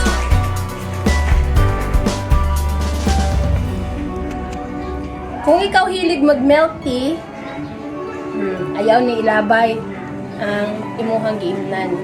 Kay kaning plastic, ma-decompose niya 50 years. Ma-decompose siya 50 years to 100 years. Dugay na ma-decompose. So, kung kada adlaw ka mag-inom ng milk tea, pila ka buong uminom sa kapulan. So, ayaw siya ilabay, makata ni. O, inani siya. Ang imuhang giimnan nga low-fat milk. Or, ang imong giimnan nga disposable cups. So ang atong buhaton na karon maghimo ta og tamnanan gamit ang empty bottles sa tubig. So kani nga pamaagi gitawag ni siya nga self-watering plant. So kani siya ato ani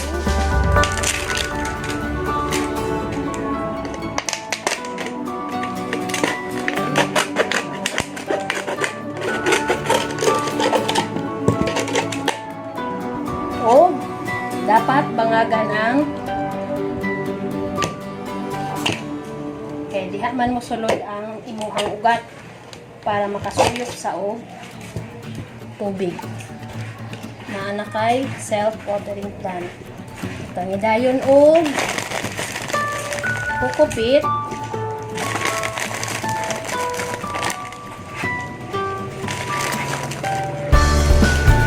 bangan sa tubig.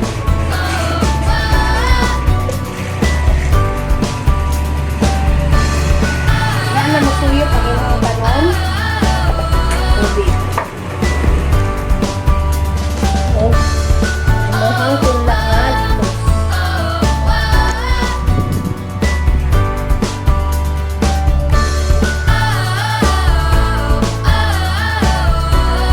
Pwede po ka magamit og nutrient solution sa imuhang self-watering plant. Pero sa ingani kada ko nga usually ni siya mag-transfer ka 15 days. Kanang naa na dahon. So karon pakita na ako sa inyo nga aning pamagi sa self-watering plant.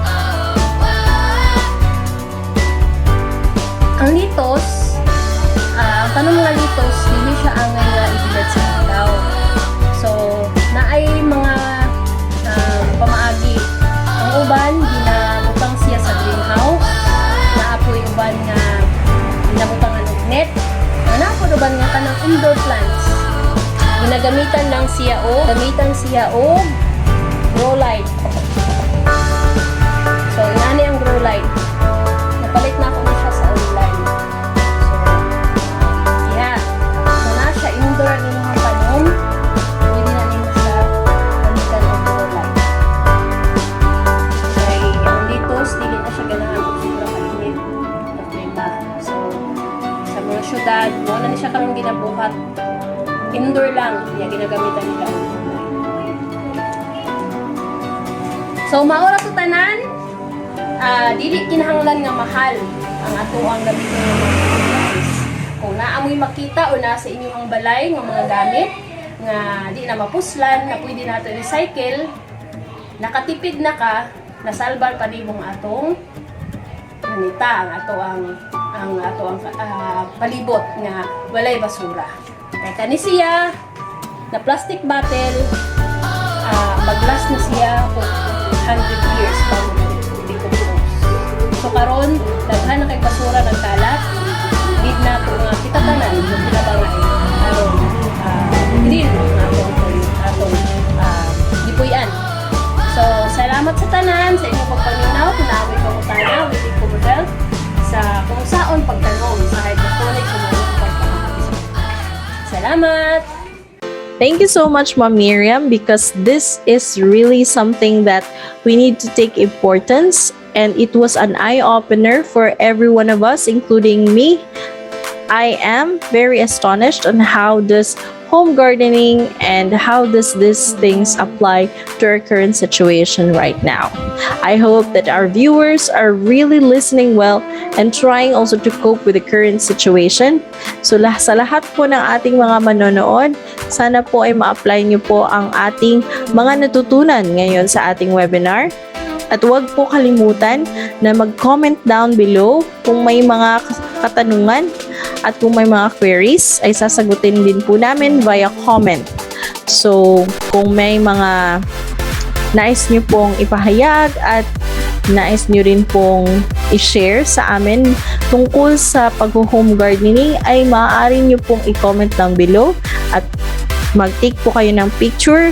Kung meron din po kayo sa inyong mga kabahayan ng sarili nyong garden, ay ma-appreciate po namin yan, dahil ito po ay isang encouragement sa lahat po ng ating mga magulang at mga estudyante na magtanim sa ating kabahayan. Maraming salamat po sa pakikinig at panonood dito sa aming live symposium webinar about Gulayan sa Tahanan 2021 to 2022. I am your host, April D. Mahomok, signing off.